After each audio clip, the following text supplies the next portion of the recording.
देश दुनिया च वसदे पंजाबियों को खुशामदीद। मैं हरजिंदर सिंह रंधावा, तुम देख रहे हो पंजाब टैलीविजन और मेरे नाल ने सीनियर जर्नलिस्ट रजीव भास्कर जी और इंदरप्रीत जी। मैं जी आया बहुत बहुत शुक्रिया रंधावा जी। साਰਿਆਂ ਨੂੰ ਸਤਿ ਸ਼੍ਰੀ ਅਕਾਲ। ਚੰਡੀਗੜ੍ਹ ਦੇ ਵਿੱਚ ਹਰਿਆਣੇ ਨੂੰ ਜ਼ਮੀਨ ਦੇਣ ਦਾ ਮਾਮਲਾ ਕੱਲ ਕਾਫੀ ਤੂਲ ਫੜ ਗਿਆ ਸੀ। ਹੁਣ ਇਹਦਾ ਸਟੇਟਸ ਕੀ ਹੈ ਔਰ ਇਹਦੇ ਵਿੱਚ ਚੰਡੀਗੜ੍ਹ ਪ੍ਰਸ਼ਾਸਨ ਦਾ ਕੀ ਕਹਿਣਾ ਹੈ ਤੇ ਗੱਲ ਕਿੱਥੇ ਖੜੀ ਹੈ, ਇਸ ਖਬਰ ਨਾਲ ਤੁਹਾਡੀ ਸਾਂਝ ਪਵਾਉਂਦੇ ਹਾਂ।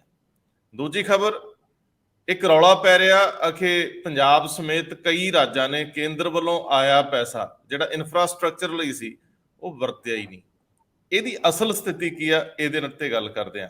ਤੀਜਾ ਸਵਾਲ, ਹੁਣ ਆਏ ਨੇ ਹੜ੍ਹ, ਲੋਕ ਮੁਸ਼ਕਲ ਸਥਿਤੀ 'ਚ ਹੈ, ਜਾਨ ਮਾਲ ਦਾਅ ਤੇ ਲੱਗਿਆ ਪਿਆ।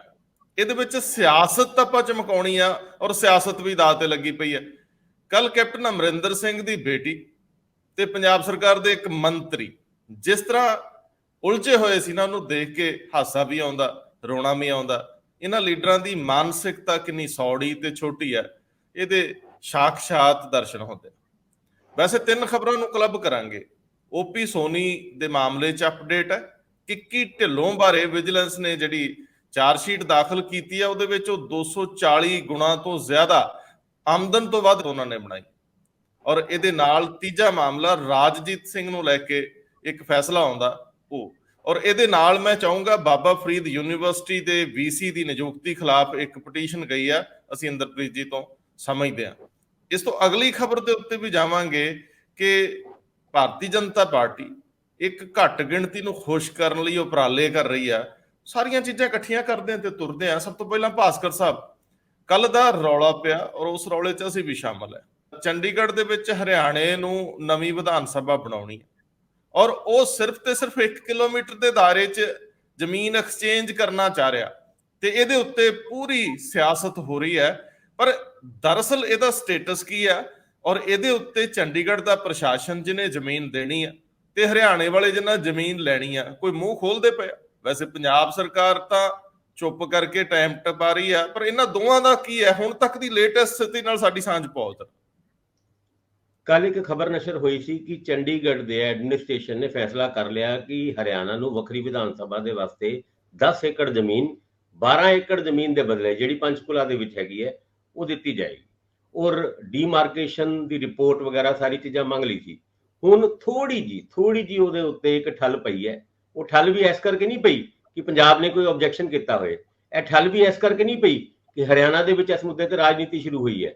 ਇਹ ਸਿਰਫ ਇਸ ਕਰਕੇ ਹੋਈ ਹੈ ਕਿ ਜਿਹੜਾ ਈਕੋ ਸੈਂਸਿਟਿਵ ਜ਼ੋਨ ਹੈ, ਜਿਹੜਾ 12 ਏਕੜ ਹਰਿਆਣਾ ਦੇਣ ਦੀ ਗੱਲ ਕਰ ਰਿਹਾ, ਉਹਦੀ ਕਲੀਅਰੈਂਸ ਹਜੇ ਮਿਲਣੀ ਬਾਕੀ ਹੈ। ਉਹਦੇ ਉੱਤੇ ਕੋਈ ਡਿਵੈਲਪਮੈਂਟ ਪ੍ਰੋਜੈਕਟ ਹੋ ਸਕਦੇ ਆ, ਨਹੀਂ ਹੋ ਸਕਦੇ ਆ। ਇਹ ਰਿਪੋਰਟ ਜਦ ਹਰਿਆਣਾ ਦੇਗਾ ਤੇ ਉਸ ਮੁੱਦੇ ਦੇ ਉੱਤੇ ਯੂਟੀ ਦੇ ਡਿਪਟੀ ਕਮਿਸ਼ਨਰ ਵਿਵੇਕ ਪ੍ਰਤਾਪ ਸਿੰਘ ਉਹ ਆਪਣੀ ਇੱਕ ਰਿਪੋਰਟ ਤਿਆਰ ਕਰਕੇ ਗਵਰਨਰ ਸਾਹਿਬ ਨੂੰ ਦੇਣਗੇ ਤੇ ਫਿਰ ਫਾਈਨਲ ਫੈਸਲਾ ਗਵਰਨਰ ਸਾਹਿਬ ਨੇ ਕਰਨਾ ਹੈ ਕਿ ਗਵਰਨਰ ਸਾਹਿਬ ਹਰਿਆਣਾ ਨੂੰ ਇਹ 10 ਏਕੜ ਜ਼ਮੀਨ ਦਿੰਦੇ ਆ ਜਾਂ ਨਹੀਂ ਦਿੰਦੇ। ਇਹਦੇ ਨਾਲ ਪੰਜਾਬ ਤੇ ਹਰਿਆਣਾ ਦੋਨਾਂ ਦੇ ਵਿੱਚ ਸਿਆਸਤ ਦਾ ਆ ਗਿਆ ਹੜ। ਜਿੱਥੇ ਤੱਕ ਪੰਜਾਬ ਦੀ ਗੱਲ ਕਰੀਏ, ਬਾਜਵਾ ਸਾਹਿਬ ਨੇ ਤੇ ਸਿੱਧਾ ਕਹਿਤਾ ਕਿ ਆਮ ਆਦਮੀ ਪਾਰਟੀ ਪੰਜਾਬ ਦੇ ਹੱਕਾਂ ਦੇ ਨਾਲ ਸਮਝੌਤਾ ਕਰ ਰਹੀ ਹੈ ਔਰ ਇਸ ਮੁੱਦੇ ਦੇ ਉੱਤੇ ਨਿੱਠ ਕੇ ਖੜ ਨਹੀਂ ਰਹੀ, ਲੜ ਨਹੀਂ ਰਹੀ। ਸੁਖਬੀਰ ਸਿੰਘ ਬਾਦਲ ਉਹਨਾਂ ਨੇ ਤੇ ਇੱਥੇ ਤੱਕ ਕਹਿਤਾ ਕਿ ਜਿਹੜੀ ਪੰਜਾਬ ਦੀ ਆਮ ਆਦਮੀ ਪਾਰਟੀ ਸਰਕਾਰ ਹੈ ਬੀਜੇਪੀ ਦੇ ਨਾਲ ਮਿਲੀ ਹੋਈ ਹੈ ਔਰ ਇਹ ਮਿਲ ਜੁਲ ਕੇ ਪੰਜਾਬ ਦਾ ਚੰਡੀਗੜ੍ਹ ਦੇ ਹੱਕ ਨੂੰ ਡਾਇਲੂਟ ਕਰਨਾ ਇੱਕ ਸੋਚੀ ਸਮਝੀ ਚਾਲ ਹੈ। ਹੁਣ ਏਦਾਂ ਦੇ ਬਿਆਨਾਂ ਦੇ ਬਾਅਦ ਭਗਵੰਤ ਮਾਨ ਉਹਨਾਂ ਦਾ ਵੀ ਇੱਕ ਬਿਆਨ ਆਇਆ। ਉਹ ਕਹਿੰਦੇ ਪਹਿਲੇ ਮੈਂ ਏਕੜ ਜਿਹੜੇ ਹੜ੍ਹ ਦੇ ਵਿੱਚ ਡੁੱਬੇ ਹੋਏ ਨੇ ਉਹਨੂੰ ਬਚਾ ਲਾਂ, ਬਾਅਦ ਚੋਂ ਮੈਂ ਉਹ ਜਿਹੜੇ 10 ਏਕੜ ਦੀ ਗੱਲ ਚੰਡੀਗੜ੍ਹ ਦੀ ਹੈਗੀ ਉਸ ਮੁੱਦੇ ਦੇ ਉੱਤੇ ਹੜ੍ਹ ਤੋਂ ਬਾਅਦ ਮੈਂ ਗੱਲ ਕਰੂੰਗਾ। ਕੱਲ ਉਹਨਾਂ ਨੇ ਕੋਈ ਜਲਦਬਾਜ਼ੀ ਨਹੀਂ ਕੀਤੀ ਟਵੀਟ ਛੱਡਣ ਦੀ, ਜਿੱਦਾਂ ਪਹਿਲੇ ਕੀਤੀ ਸੀਗੀ ਜਦ ਜੈਪੁਰ ਦੇ ਵਿੱਚ ਕੁਝ ਸਮਝੌਤਾ ਜਾਂ ਕੋਈ ਗੱਲ ਤੁਰੀ ਸੀਗੀ, ਪਰ ਕੱਲ ਉਹਨਾਂ ਨੇ ਕੁਝ ਏਦਾਂ ਦਾ ਨਹੀਂ ਕੀਤਾ। ਹੁਣ ਗੱਲ ਕਰੀਏ ਹਰਿਆਣਾ ਦੀ। ਹਰਿਆਣਾ ਦੇ ਵਿੱਚ ਵੀ ਇਹ ਮੁੱਦਾ 10 ਏਕੜ ਜ਼ਮੀਨ ਵੱਖਰੀ ਵਿਧਾਨ ਸਭਾ ਦਾ ਸਿਖਰ ਤੇ ਹੈ। ਉੱਥੇ ਦੇ ਜਿਹੜੇ ਪੂਰਬ ਮੁੱਖ ਮੰਤਰੀ ਭੁਪਿੰਦਰ ਸਿੰਘ ਹੁੱਡਾ ਉਹਨਾਂ ਨੇ ਤੇ ਇਹਦਾ ਸਖਤ ਵਿਰੋਧ ਕੀਤਾ ਹੈ। ਹਜੇ ਪੰਜਾਬ ਦਾ ਵਿਰੋਧ ਇੰਨਾ ਸਟਰੋਂਗ ਨਹੀਂ ਹੈਗਾ, ਪਰ ਉਹਨਾਂ ਨੇ ਬੜਾ ਪੁਰਜੋਰ ਤਰੀਕੇ ਨਾਲ ਕਿਹਾ ਹੈ ਕਿ ਅਗਰ 10 ਏਕੜ ਜ਼ਮੀਨ ਹਰਿਆਣਾ ਵੱਖਰੀ ਆਪਣੀ ਵਿਧਾਨ ਸਭਾ ਦੇ ਵਿੱਚ ਲੈਂਦਾ ਤੇ ਸਾਡਾ ਕਲੇਮ ਚੰਡੀਗੜ੍ਹ ਦੇ ਉੱਤੇ ਡਾਇਲੂਟ ਹੋਏਗਾ। ਇਹ ਤੇ ਉਹੀ ਗੱਲ ਹੋ ਗਈ ਕਿ ਆਪਣੇ ਘਰ ਦੇ ਵਿੱਚ ਮੈਂ ਆਪਣੀ ਚੀਜ਼ ਨੂੰ ਖਰੀਦ ਰਿਹਾ, ਯਾਨੀ ਚੰਡੀਗੜ੍ਹ ਦੇ ਉੱਤੇ ਹਰਿਆਣਾ ਦਾ ਕਲੇਮ ਸਟਰੋਂਗ ਹੈ। ਇਹ ਹੁੱਡਾ ਸਾਹਿਬ ਮੰਨਦੇ ਨੇ। ਔਰ ਜੇ 10 ਏਕੜ ਖਰੀਦਣ ਦੀ ਗੱਲ ਚੱਲਦੀ ਹੈ, 600 ਏਕੜ ਖਰਚਣ 600 ਕਰੋੜ ਖਰਚਣ ਦੀ ਗੱਲ ਚੱਲਦੀ ਹੈ, ਇਹ ਤੇ ਉਹੀ ਹੋਇਆ। ਏਰੀਆ ਮੇਰਾ ਹੈ, ਉਹਦੇ ਵਿੱਚੋਂ ਇੱਕ ਪਿਆਲੀ ਮੈਂ ਹੋਰ ਖਰੀਦ ਰਿਹਾ। ਇਹ ਗੱਲ ਸਮਝ ਨਹੀਂ ਆਉਂਦੀ। ਯਾਨੀ ਹਰਿਆਣਾ ਦੇ ਵਿੱਚ ਵੀ ਇਸ ਮੁੱਦੇ ਦੇ ਉੱਤੇ ਰਾਜਨੀਤੀ ਸਿਖਰ ਤੇ ਹੈ। ਹੁਣ ਅਗਰ ਹਰਿਆਣਾ ਵੱਖਰੀ ਵਿਧਾਨ ਸਭਾ ਦੇ ਵਿੱਚ ਵਾਸਤੇ 10 ਏਕੜ ਜ਼ਮੀਨ ਲੈ ਲੈਂਦਾ ਤੇ ਕੀ ਉਹ ਜਿੱਥੇ ਹੁਣ ਵਿਧਾਨ ਸਭਾ ਚੱਲਦੀ ਹੈ, ਯਾਨੀ ਪੰਜਾਬ ਦੀ ਵਿਧਾਨ ਸਭਾ ਦੇ ਬਿਲਕੁਲ ਨਾਲ, ਉਹਦੇ ਉੱਤੇ ਆਪਣਾ ਹੱਕ ਛੱਡ ਦੇਗਾ? ਔਰ ਜੇ ਉਹਦੇ ਉੱਤੇ ਆਪਣਾ ਹੱਕ ਛੱਡ ਦਿੰਦਾ ਹੈ, ਉਹਨੂੰ ਖਾਲੀ ਕਰ ਦਿੰਦਾ ਹੈ, ਉਹ ਹੈਗੀ ਹੈ ਕੈਪੀਟਲ ਵਰਲਡ ਹੈਰੀਟੇਜ ਬਿਲਡਿੰਗ। ਔਰ ਉਸ ਬਿਲਡਿੰਗ ਤੋਂ ਆਪਣਾ ਹੱਕ ਛੱਡਣ ਤੋਂ ਬਾਅਦ ਹਰਿਆਣਾ ਦਾ ਹੱਕ ਚੰਡੀਗੜ੍ਹ ਦੇ ਉੱਤੇ ਆਟੋਮੈਟਿਕਲੀ ਡਾਇਲੂਟ ਹੋ ਜਾਂਦਾ ਹੈ, ਕਿਉਂਕਿ 60-40 ਦੀ ਰੇਸ਼ੀਓ ਦੇ ਵਿੱਚ ਹਰਿਆਣਾ ਦੀ ਪ੍ਰਾਪਰਟੀ ਵੰਡੀ ਗਈ ਸੀ। ਤੁਸੀਂ ਦੇਖਿਆ ਹੋਵੇਗਾ, ਤੁਸੀਂ ਕੱਲ ਵੀ ਜ਼ਿਕਰ ਕੀਤਾ ਸੀਗਾ ਕਿ ਮੋਹਾਲੀ ਦੇ ਵਿੱਚ ਪੰਜਾਬ ਨੇ ਆਪਣੇ ਤਕਰੀਬਨ ਸਾਰੇ ਦਫ਼ਤਰ ਸ਼ਿਫਟ ਕਰਤੇ। ਉਹ ਦਫ਼ਤਰ ਸ਼ਿਫਟ ਕਰਨ ਦੀ ਕੋਈ ਪੋਲੀਟੀਕਲ ਵਜ੍ਹਾ ਨਹੀਂ ਸੀ। ਉਹਦੀ ਇੱਕ ਵਜ੍ਹਾ ਤੇ ਇਹ ਵੀ ਸੀਗੀ ਕਿ ਉਹਨਾਂ ਕੇਸਾਂ ਦੇ ਉਹ ਜਿਹੜੇ ਕੇਸਿਸ ਚੱਲ ਰਹੇ ਸੀ ਕਿ ਉਹਨਾਂ ਬਿਲਡਿੰਗ ਦੇ ਉੱਤੇ, ਉਹ ਪੰਜਾਬ ਹਾਰ ਗਿਆ ਸੀਗਾ। ਔਰ ਇੱਥੇ ਤੱਕ ਕਿ ਪੰਜਾਬ ਦੀ ਕਾਫੀ ਸਾਰੇ ਦਫ਼ਤਰਾਂ ਦੇ ਰਿਕਾਰਡ ਮਾਰਕੀਟ ਤੇ ਯਾਨੀ ਰੋਡ ਤੇ ਰੱਖ ਦਿੱਤੇ ਗਏ ਸੀ, ਔਰ ਉਹਨੂੰ ਸ਼ਿਫਟ ਕਰਕੇ ਮੋਹਾਲੀ ਦੇ ਨਵੇਂ ਦਫ਼ਤਰਾਂ ਦੇ ਵਿੱਚ ਇੱਕ ਤਰੀਕੇ ਨਾਲ ਡੰਪ ਕੀਤਾ ਗਿਆ ਸੀ। ਹੁਣ ਇਸ ਮੁੱਦੇ ਦੇ ਉੱਤੇ ਪੰਜਾਬ ਦੇ ਵਿੱਚ ਵੀ ਔਰ ਹਰਿਆਣਾ ਦੇ ਵਿੱਚ ਵੀ ਰਾਜਨੀਤੀ ਸਿਖਰ ਤੇ ਹੈ। ਹਰਿਆਣਾ ਦੇ ਵਿੱਚ ਅਸੈਂਬਲੀ ਇਲੈਕਸ਼ਨ ਬਹੁਤੀ ਜ਼ਿਆਦਾ ਦੂਰ ਨਹੀਂ, ਕਿਉਂਕਿ ਹਰਿਆਣਾ ਦੇ ਮੁੱਖ ਮੰਤਰੀ ਨੇ ਪਹਿਲਾਂ ਹੀ ਕਹਿਤਾ ਹੈ, ਮੋਦੀ ਸਾਹਿਬ ਨੂੰ ਰਿਕੁਐਸਟ ਕੀਤੀ ਹੈ ਕਿ ਲੋਕ ਸਭਾ ਇਲੈਕਸ਼ਨ ਦੇ ਨਾਲ ਸਾਡੇ ਵੀ ਇਲੈਕਸ਼ਨ ਕਰਾ ਦਿੱਤੇ ਜਾਣ। ਤੇ ਇੱਕ ਪੋਲੀਟੀਕਲ ਮੁੱਦਾ ਵਜੋਂ ਸਿਆਸੀ ਗਲਿਆਰਿਆਂ ਦੇ ਵਿੱਚ ਵੱਜਦਾ ਰਹੇਗਾ, ਉੱਠਦਾ ਰਹੇਗਾ, ਖੜਦਾ ਰਹੇਗਾ। ਇਸ ਮੁੱਦੇ ਦੇ ਉੱਤੇ ਕੋਈ ਫੈਸਲਾ ਹੁੰਦਾ, ਕਿਉਂਕਿ ਹਰਿਆਣਾ ਦੇ ਵਿੱਚ ਵੀ ਬੀਜੇਪੀ ਦਾ ਵਿਰੋਧ ਇਸ ਕਰਕੇ ਹੋ ਰਿਹਾ ਵੀ ਇਹ ਜ਼ਮੀਨ ਤੁਸੀਂ ਕਿਉਂ ਲੈ ਰਹੇ ਹੋ ਵੱਖਰੀ, ਇਹਦੇ ਨਾਲ ਤੇ ਸਾਡਾ ਕੰਮ ਡਾਇਲੂਟ ਹੋਏਗਾ। ਔਰ ਦੂਜੀ ਗੱਲ ਸਵਾਲ ਇਹ ਵੀ ਹੁੰਦਾ ਕਿ ਯੂਟੀ ਯਾਨੀ ਚੰਡੀਗੜ੍ਹ ਜੇ ਆਪਣੀ ਐਡਜੋਇਨਿੰਗ ਸਟੇਟ ਹਿਮਾਚਲ ਹੋਏ, ਹਰਿਆਣਾ ਹੋਏ, ਪੰਜਾਬ ਦੇ ਵਿੱਚ ਏਦਾਂ ਕੋਈ ਜ਼ਮੀਨਾਂ ਨੂੰ ਸਵੈਪ ਕਰ ਸਕਦਾ ਹੈ ਕਿ ਵੀ ਪੰਜਾਬ ਦੀ ਕੁਝ ਜ਼ਮੀਨ ਲੈ ਲੈ, ਪੰਜਾਬ ਨੂੰ ਚੰਡੀਗੜ੍ਹ ਦੇ ਵਿੱਚ ਕੁਝ ਜ਼ਮੀਨ ਦੇ ਦੇ? ਇਹ ਲੀਗਲੀ ਕੀਤਾ ਜਾ ਸਕਦਾ ਹੈ ਕਿ ਨਹੀਂ ਕੀਤਾ ਜਾ ਸਕਦਾ? ਇਹਦੇ ਉੱਤੇ ਵੀ ਖਾਸ ਕਰਕੇ ਇੱਕ ਸਵਾਲ ਖੜਾ ਹੁੰਦਾ ਜਦ ਤੁਹਾਡੀ ਯੂਨੀਅਨ ਟੈਰੀਟਰੀ ਜਾਂ ਕੈਪੀਟਲ ਉਹ ਵੀ ਡਿਸਪਿਊਟਡ ਹੋਏ, ਪੰਜਾਬ ਕਹਿੰਦਾ ਸਾਡੀ ਹੈ, ਹਰਿਆਣਾ ਕਹਿੰਦਾ ਸਾਡੀ ਹੈ, ਔਰ ਉਹਦੇ ਵਿੱਚ ਕੋਈ ਚੀਜ਼ ਕਿਸੇ ਤੀਜੇ ਨੂੰ ਦਿੱਤੀ ਜਾਂਦੀ ਹੈ ਜਾਂ ਦੂਜੇ ਨੂੰ ਦਿੱਤੀ ਜਾਂਦੀ ਹੈ, ਤੇ ਪਹਿਲੇ ਤੇ ਤੀਜੇ ਨੂੰ ਆਬਜੈਕਟ ਤੇ ਹੋਏਗਾ ਹੀ ਹੋਏਗਾ। ਦੇਖੋ ਭਾਸਕਰ ਸਾਹਿਬ, ਜਦੋਂ ਤੁਹਾਡੇ ਮਾਲਕ ਕਰਨ ਲਈ ਰਾਜੀ ਹੋਣ, ਫਿਰ ਯੂਟੀ ਕਿੱਥੇ ਲੈ ਲੇ ਕਿੱਥੋਂ ਦੇ ਦੇ ਫਰਕ ਨਹੀਂ ਪੈਂਦਾ। ਹਾਂ, ਇਸ ਗੱਲ ਨੂੰ ਜੇ ਅਦਾਲਤ ਵਿੱਚ ਲਿਜਾਇਆ ਜਾਵੇ ਕਿ ਕੀ ਇਸ ਤਰ੍ਹਾਂ ਦੇ ਏਰੀਆਜ਼ ਜਿਨ੍ਹਾਂ ਦੇ ਬਾਰੇ ਚ ਅਜੇ ਇੱਕ ਰਾਏ ਨਹੀਂ ਬਣੀ, ਉਹਨਾਂ ਦੇ ਵਿੱਚ ਇਸ ਤਰ੍ਹਾਂ ਦੇ ਫੈਸਲੇ ਲੈਣ ਦਾ ਕਿਸੇ ਵੀ ਤਰ੍ਹਾਂ ਦੀ ਪੋਲਿਟਿਕਸ ਨੂੰ ਹੱਕ ਹੈ, ਇਹ ਕਾਫੀ ਅਹਿਮ ਹੋ ਸਕਦਾ ਕਿ ਅਦਾਲਤ ਇਹਦੇ ਵਿੱਚ ਦਖਲ ਦੇਵੇ। ਜੇ ਕੋਈ ਅਦਾਲਤ ਵਿੱਚ ਜਾਵੇਗੀ ਤਾਂ ਇਹਨਾਂ ਧਿਰਾਂ ਚੋਂ ਕੇ ਜਾਊਗੀ ਨਾ, ਦੂਜਾ ਬਾਹਰੋਂ ਬੰਦੇ ਨੂੰ ਕਿਉਂ ਸੁਣਨਗੇ ਅਗਲੇ। ਇੰਦਰਪ੍ਰੀਤ ਜੀ, ਤੁਹਾਨੂੰ ਲੱਗਦਾ ਕਿ ਪੰਜਾਬ ਦੇ ਵਿੱਚ ਬੜਾ ਵੱਡਾ ਰੌਲਾ ਪੈ ਗਿਆ ਕੱਲ, ਭਾਵੇਂ ਸਰਕਾਰ ਨੇ ਮੂੰਹ ਨਹੀਂ ਖੋਲਿਆ ਔਰ ਇਹਦੇ ਉੱਤੇ ਚੰਡੀਗੜ੍ਹ ਪ੍ਰਸ਼ਾਸਨ ਨੇ ਵੀ ਕੋਈ ਮੂੰਹ ਨਹੀਂ ਖੋਲਿਆ ਅਧਿਕਾਰਤ ਤੌਰ ਤੇ, ਪਰ ਜਿਹੜਾ ਰੌਲਾ ਪੰਜਾਬ ਦੇ ਵਿੱਚ ਪਿਆ, ਪੋਲਿਟਿਕਸ ਤੋਂ ਪਰੇ ਵੀ ਬੜਾ ਰੌਲਾ ਪਿਆ ਔਰ ਸਿਆਣੇ ਲੋਕਾਂ ਦੇ ਵਿੱਚ ਇਹ ਗੱਲ ਤੁਰ ਪਈ ਕਿ ਇਹ ਗਲਤ ਹੋ ਰਿਹਾ ਜੋ ਹੋ ਰਿਹਾ। ਬੀਜੇਪੀ ਦੀ ਲੀਡਰਸ਼ਿਪ ਨੇ ਵੀ ਭਾਵੇਂ ਕੁਝ ਨਹੀਂ ਕਿਹਾ, ਨਵੇਂ ਜਾਖੜ ਸਾਹਿਬ ਬਣਿਆ, ਕੁਦਰਤੀ ਤੌਰ ਤੇ ਉਹਨਾਂ ਨੇ ਵੀ ਉੱਤੇ ਗੱਲ ਕੀਤੀ ਹੋਊਗੀ ਵੀ ਫਿਰ ਇਹਦੇ ਨਾਲ ਉਹ ਤਾਂ ਮੈਨੂੰ ਲਾਉਂਦੇ ਹੀ ਨਾ, ਜੇ ਮੈਨੂੰ ਫਸਾਉਣਾ ਹੀ ਸੀ, ਜੇ ਮੈਨੂੰ ਪਿੰਡਾਂ 'ਚ ਪੰਜਾਬ ਦੇ ਵੱਖ-ਵੱਖ ਥਾਵਾਂ ਤੇ ਜਾਣ ਜੋਗਾ ਛੱਡਣਾ ਹੀ ਨਹੀਂ, ਜਿਹਦੇ ਲਈ ਉਹ ਆਪਣੀ ਵਿਉਂਤਬੰਦੀ ਕਰ ਰਿਹਾ। ਜਾਖੜ ਸਾਹਿਬ ਆਪਣੀ ਸਾਰੇ ਪੰਜਾਬ ਦੇ ਦੌਰਿਆਂ ਦੀ ਇੱਕ ਤਰਤੀਬ ਤੈਅ ਕਰ ਰਿਹਾ ਤੇ ਉਸ ਵੇਲੇ ਪੰਜਾਬ ਦੇ ਵਿੱਚ ਬਣਨ ਜੋਗੇ ਨਾ ਤੁਸੀਂ ਰਹੋ ਵੀ ਕੇਂਦਰ ਤਾਂ ਸਾਨੂੰ ਪੰਜਾਬ ਨੂੰ ਵੇਖਣਾ ਹੀ ਨਹੀਂ ਚਾਹੁੰਦਾ, ਤੇ ਤੁਸੀਂ ਆ ਗਏ ਹੋ ਸਾਡੇ ਵੱਲ, ਪਹਿਲਾਂ ਕੇਂਦਰ ਨੂੰ ਪੁੱਛੋ ਕਿ ਕਿੰਨਾ ਮੁੱਦਿਆਂ ਤੇ ਸਾਡੇ ਕੋਲੋਂ ਵੋਟਾਂ ਲੈਣੀਆਂ ਨੇ, ਸਾਨੂੰ ਨਾਲ ਜੋੜਨਾ ਹੈ। ਸੋ ਮੈਨੂੰ ਇੰਝ ਲੱਗਦਾ ਹੈ ਕਿ ਇਹ ਮੁੱਦਾ ਜਿਹੜਾ ਵਾ ਇਹ ਅੰਡਰ ਦਾ ਕਾਰਪੈਟ, ਇਹ ਥੋੜੀ ਦੇਰ ਲਈ ਦਰੀਆਂ ਥੱਲੇ ਸੁੱਟਿਆ ਗਿਆ ਲੱਗਦਾ। ਕੀ ਕਹਿੰਦੇ ਹੋ ਇਹਦੇ ਬਾਰੇ? ਨਹੀਂ, ਉਹਦੇ ਚ ਰੰਧਾਵਾ ਸਾਹਿਬ ਦੋ ਪੁਆਇੰਟ ਹੈ। ਇੱਕ ਤਾਂ ਜਿਹੜਾ ਤੁਸੀਂ ਗੱਲ ਕੀਤੀ ਹੈ ਕਿ ਅੰਡਰ ਦਾ ਕਾਰਪੇਟ ਹੋ ਗਿਆ, ਉਹ ਅੰਡਰ ਦਾ ਕਾਰਪੇਟ ਸਿਰਫ ਇਸ ਕਰਕੇ ਹੈ ਕਿ ਜਿਹੜੀ ਜਗ੍ਹਾ ਉੱਥੇ ਦਿੱਤੀ ਜਾ ਰਹੀ ਹੈ ਉਹ ਵਾਕਈ ਇਕੋ ਜ਼ੋਨ ਦੇ ਵਿੱਚ ਹੈ, ਉੱਥੇ ਕੋਈ ਕੰਸਟਰਕਸ਼ਨ ਅਲਾਉਡ ਨਹੀਂ ਹੈ, ਤੇ ਇਸ ਕਰਕੇ ਉਹ ਸਾਰਾ ਜ਼ੋਨ ਜਿਹੜਾ ਹੈਗਾ ਖਾਲੀ ਪਿਆ। ਤੇ ਨੈਚੁਰਲੀ ਹੈ ਕਿ ਜਦੋਂ ਯੂਟੀ ਚਾਹੇਗਾ ਕਿ ਜਿਹੜੀ ਤੁਸੀਂ 12 ਏਕੜ ਜ਼ਮੀਨ ਦੇ ਰਹੇ ਹੋ ਉਹ ਬਿਲਕੁਲ ਕਲੀਅਰ ਹੋਵੇ ਤਾਂ ਅਸੀਂ ਲਵਾਂਗੇ, ਤਾਂ ਅਸੀਂ ਤੁਹਾਨੂੰ ਆਪਣੀ 10 ਏਕੜ ਜ਼ਮੀਨ। ਦੂਜੀ ਗੱਲ, ਮੈਂ ਕੱਲ ਵੀ ਇੱਕ ਗੱਲ ਕਹੀ ਸੀ ਕਿ ਹਰਿਆਣਾ ਜਸਟ ਇੱਕ ਚੰਡੀਗੜ੍ਹ ਦੇ ਵਿੱਚ ਆਪਣਾ ਕਲੇਮ ਬਣਾਈ ਰੱਖਣ ਲਈ ਇਹ ਜ਼ਮੀਨ ਲੈ ਰਿਹਾ, ਅਦਰਵਾਈਜ਼ ਜਿੱਥੇ ਜ਼ਮੀਨ ਦਾ ਵਟਾਂਦਰਾ ਹੋ ਰਿਹਾ ਹੈ ਉਹ ਸਾਰੀ 1 ਕਿਲੋਮੀਟਰ ਦੇ ਅੰਦਰ ਹੈ। ਯਾਨੀ 1 ਕਿਲੋਮੀਟਰ ਤੋਂ ਤੁਸੀਂ ਬਾਹਰ ਚਲੇ ਜਾਓ ਤਾਂ ਹਰਿਆਣਾ ਸ਼ੁਰੂ ਹੋ ਜਾਏਗਾ, ਤੇ ਉੱਥੇ ਹੀ ਉਹਨਾਂ ਨੂੰ 12 ਏਕੜ ਜ਼ਮੀਨ ਦੇ ਰਿਹਾ ਹੈ। ਇੱਥੇ 1 ਕਿਲੋਮੀਟਰ ਅੰਦਰ ਆ ਕੇ ਉਹ 10 ਏਕੜ ਜ਼ਮੀਨ ਲੈ ਰਿਹਾ ਹੈ। ਸਿਰਫ 1 ਕਿਲੋਮੀਟਰ ਜਾਂ 1.5 ਕਿਲੋਮੀਟਰ ਦਾ ਅੰਤਰ ਹੋਏਗਾ, ਇਸ ਤੋਂ ਜ਼ਿਆਦਾ ਅੰਤਰ ਹੈ ਨਹੀਂ।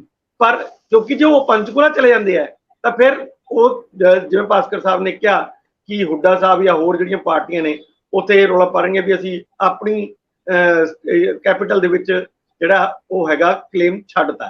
ਦੇਖੋ, ਹਰਿਆਣਾ ਦਾ ਤਾਂ ਕਦੇ ਕਲੇਮ ਇੱਥੇ ਹੈ ਹੀ ਨਹੀਂ ਸੀ, ਇਹ ਵੈਸੇ ਹੀ ਹਰਿਆਣੇ ਵਾਲੇ ਰੌਲਾ ਗਲਤ ਪਾਈ ਜਾਂਦੇ। ਇਹ ਤਾਂ ਆਲਰੇਡੀ ਪੰਜਾਬ ਦੀ ਕੈਪੀਟਲ ਦੇ ਤੌਰ ਤੇ ਵਸਾਈ ਗਈ ਹੈ। ਹਰਿਆਣਾ ਇਸ 'ਚ ਨਹੀਂ ਹੈਗਾ। ਹਰਿਆਣਾ ਨੇ ਅਲੱਗ ਤੌਰ ਤੇ ਹੀ ਬਣਾਣੀ ਸੀ, ਉਹਨਾਂ ਨੇ ਟਰਾਈ ਵੀ ਕੀਤੀ ਕਿ ਅਸੀਂ ਸਾਰੀ ਬਣਾ ਲਈਏ। ਤੁਸੀਂ ਦੇਖੋ ਮੈਕਸਿਮਮ ਆਪਣੇ ਉਹ ਦਫ਼ਤਰ ਜਿਹੜੇ ਹੈਗੇ ਆ ਉਹ ਲਿਜਾ ਚੁੱਕੇ ਨੇ। ਸਿਰਫ ਇੱਕ ਮਤਲਬ ਕਿ ਜਿਵੇਂ ਆਪਾਂ ਕਹਿੰਦੇ ਵੀ ਟੂਚਰ ਦੀ ਅੜਾਈ ਹੋਈ ਹੈ, ਉਹਨਾਂ ਕੀ ਫਰਕ ਹੈ, ਬਾਕੀ ਤਾਂ ਉਹ ਜਾ ਚੁੱਕੇ ਹੈ। ਇਹਦੇ 'ਚ ਕੋਈ ਕਸਰ ਨਹੀਂ ਉਹਨਾਂ ਨੇ ਕੋਈ ਛੱਡੀ ਹੋਈ। ਦੂਜੀ ਗੱਲ ਜਿਹੜੀ ਤੁਸੀਂ ਕਹਿ ਰਹੇ ਹੋ ਸੁਨੀਲ ਜਾਖੜ ਉਹਨਾਂ ਦੀ, ਸੁਨੀਲ ਜਾਖੜ ਹੋਣੀ ਦੇਖੋ ਇਸ ਤਰ੍ਹਾਂ ਦਾ ਜਦੋਂ ਇਸ਼ੂ ਆ ਜਾਊਗਾ ਤਾਂ ਨੈਚੁਰਲੀ ਕਿਸੇ ਵੀ ਜਿਹੜੀ ਨੈਸ਼ਨਲ ਪਾਰਟੀ ਹੈ ਉਹਦੇ ਸਟੇਟ ਲੀਡਰਾਂ ਵਾਸਤੇ ਬੜਾ ਔਖਾ ਹੋ ਜਾਂਦਾ।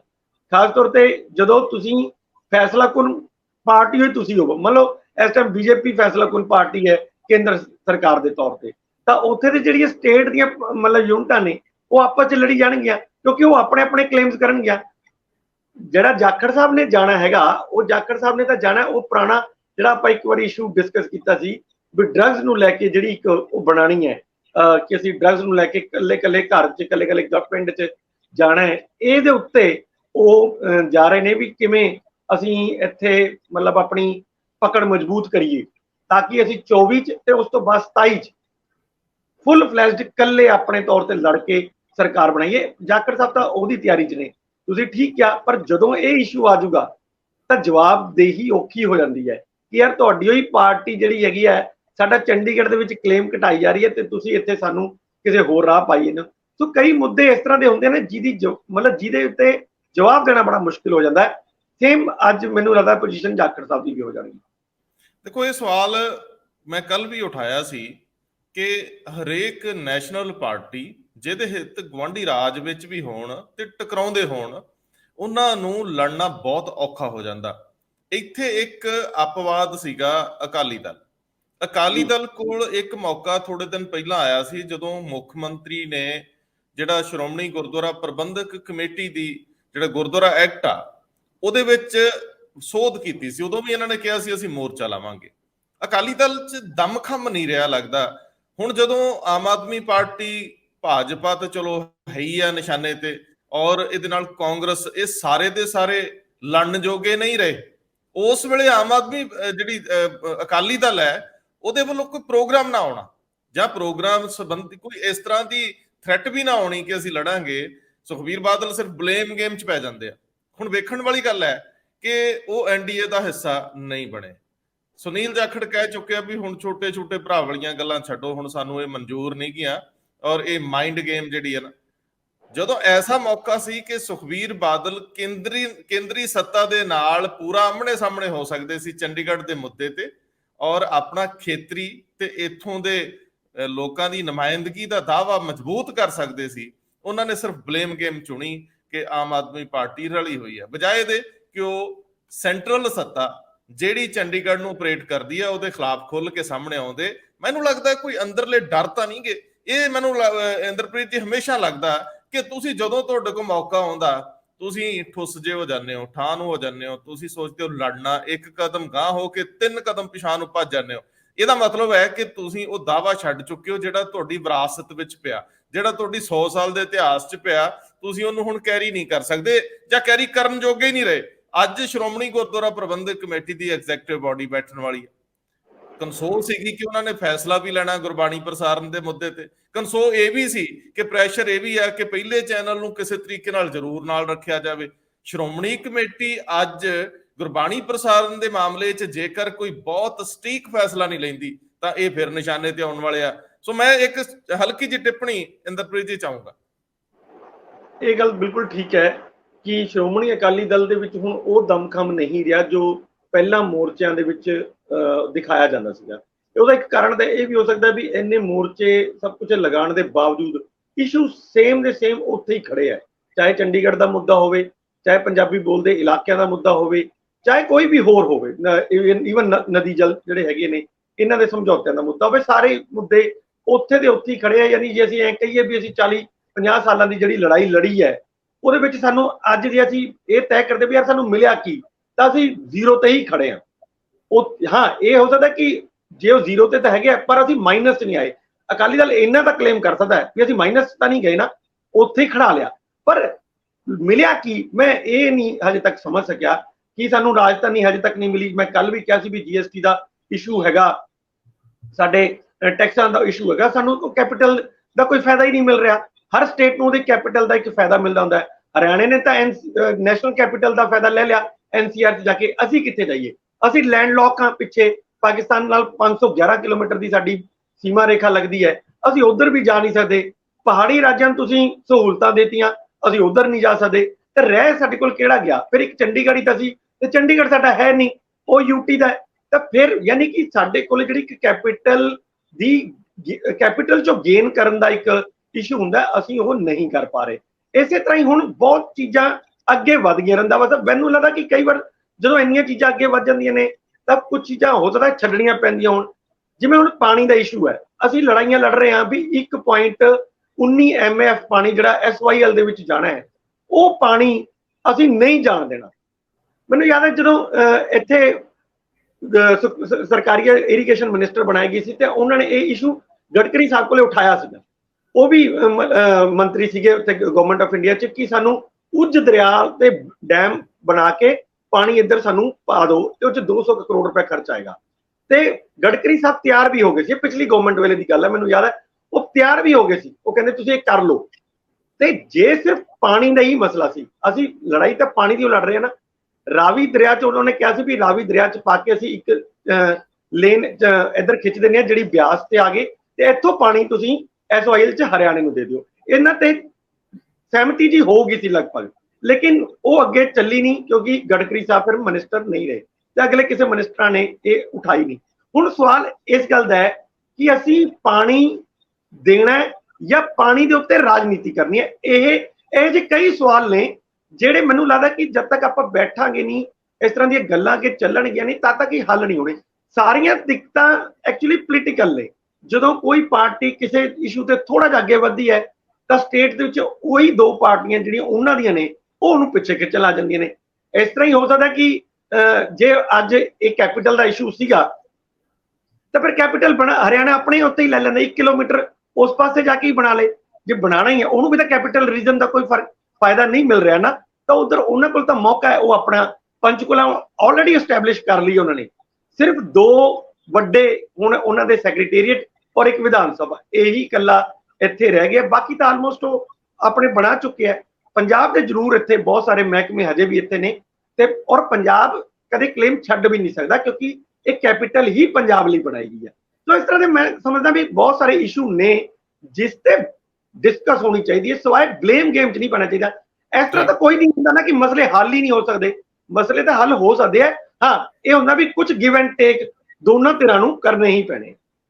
ਦੇਖੋ, ਤੁਸੀਂ ਸ਼ੁਰੂ 'ਚ ਇਹ ਗੱਲ ਕਹੀ ਕਿ ਜਿਹੜੇ ਅਕਾਲੀਆਂ ਨੇ ਮੋਰਚੇ ਲਾਏ ਉਹਨਾਂ ਦੇ ਨਤੀਜੇ ਨਹੀਂ ਆਏ, ਮਤਲਬ ਹਰ ਗੱਲ ਦੇ ਨਤੀਜੇ ਨਹੀਂ ਹੁੰਦੇ, ਲੇਕਿਨ ਇਹ ਵੀ ਨਹੀਂ ਕਿ ਲਾਈਫ 'ਚ ਕੋਈ ਲੜਨਾ ਛੱਡ ਦੇ। ਜ਼ਿੰਦਗੀ ਦੇ ਵਿੱਚ ਹਰ ਦਿਨ ਸਟਰਗਲ ਹੁੰਦੀ ਆ, ਰੋਟੀ ਦੀ ਸਟਰਗਲ ਵੀ ਹਰ ਬੰਦਾ ਕਰ ਰਿਹਾ, ਔਰ ਇਸੇ ਕਰਕੇ ਲੀਡਰ ਬਣਾਏ ਜਾਂਦੇ ਆ ਕਿ ਰੋਟੀ ਤੋਂ ਅਗਲੇ ਮਸਲੇ ਜਿਹੜੇ ਆ ਉਹ ਤੁਹਾਡੀ ਕਮਿਊਨਿਟੀ, ਤੁਹਾਡੇ ਲੀਡਰ, ਪੰਜਾਬੀਆਂ ਦੀ ਕਮਿਊਨਿਟੀ ਬੜੀ ਸ਼ਾਨਦਾਰ ਇਤਿਹਾਸ ਵਾਲੀ ਕਮਿਊਨਿਟੀ ਹੈ। ਇਹਦੇ ਲੜਨ ਵਾਲੇ ਬੰਦੇ ਵੀ ਚੰਗੇ ਹੋਣੇ ਚਾਹੀਦੇ, ਦਿਮਾਗ ਵਾਲੇ ਹੋਣੇ ਚਾਹੀਦੇ ਆ।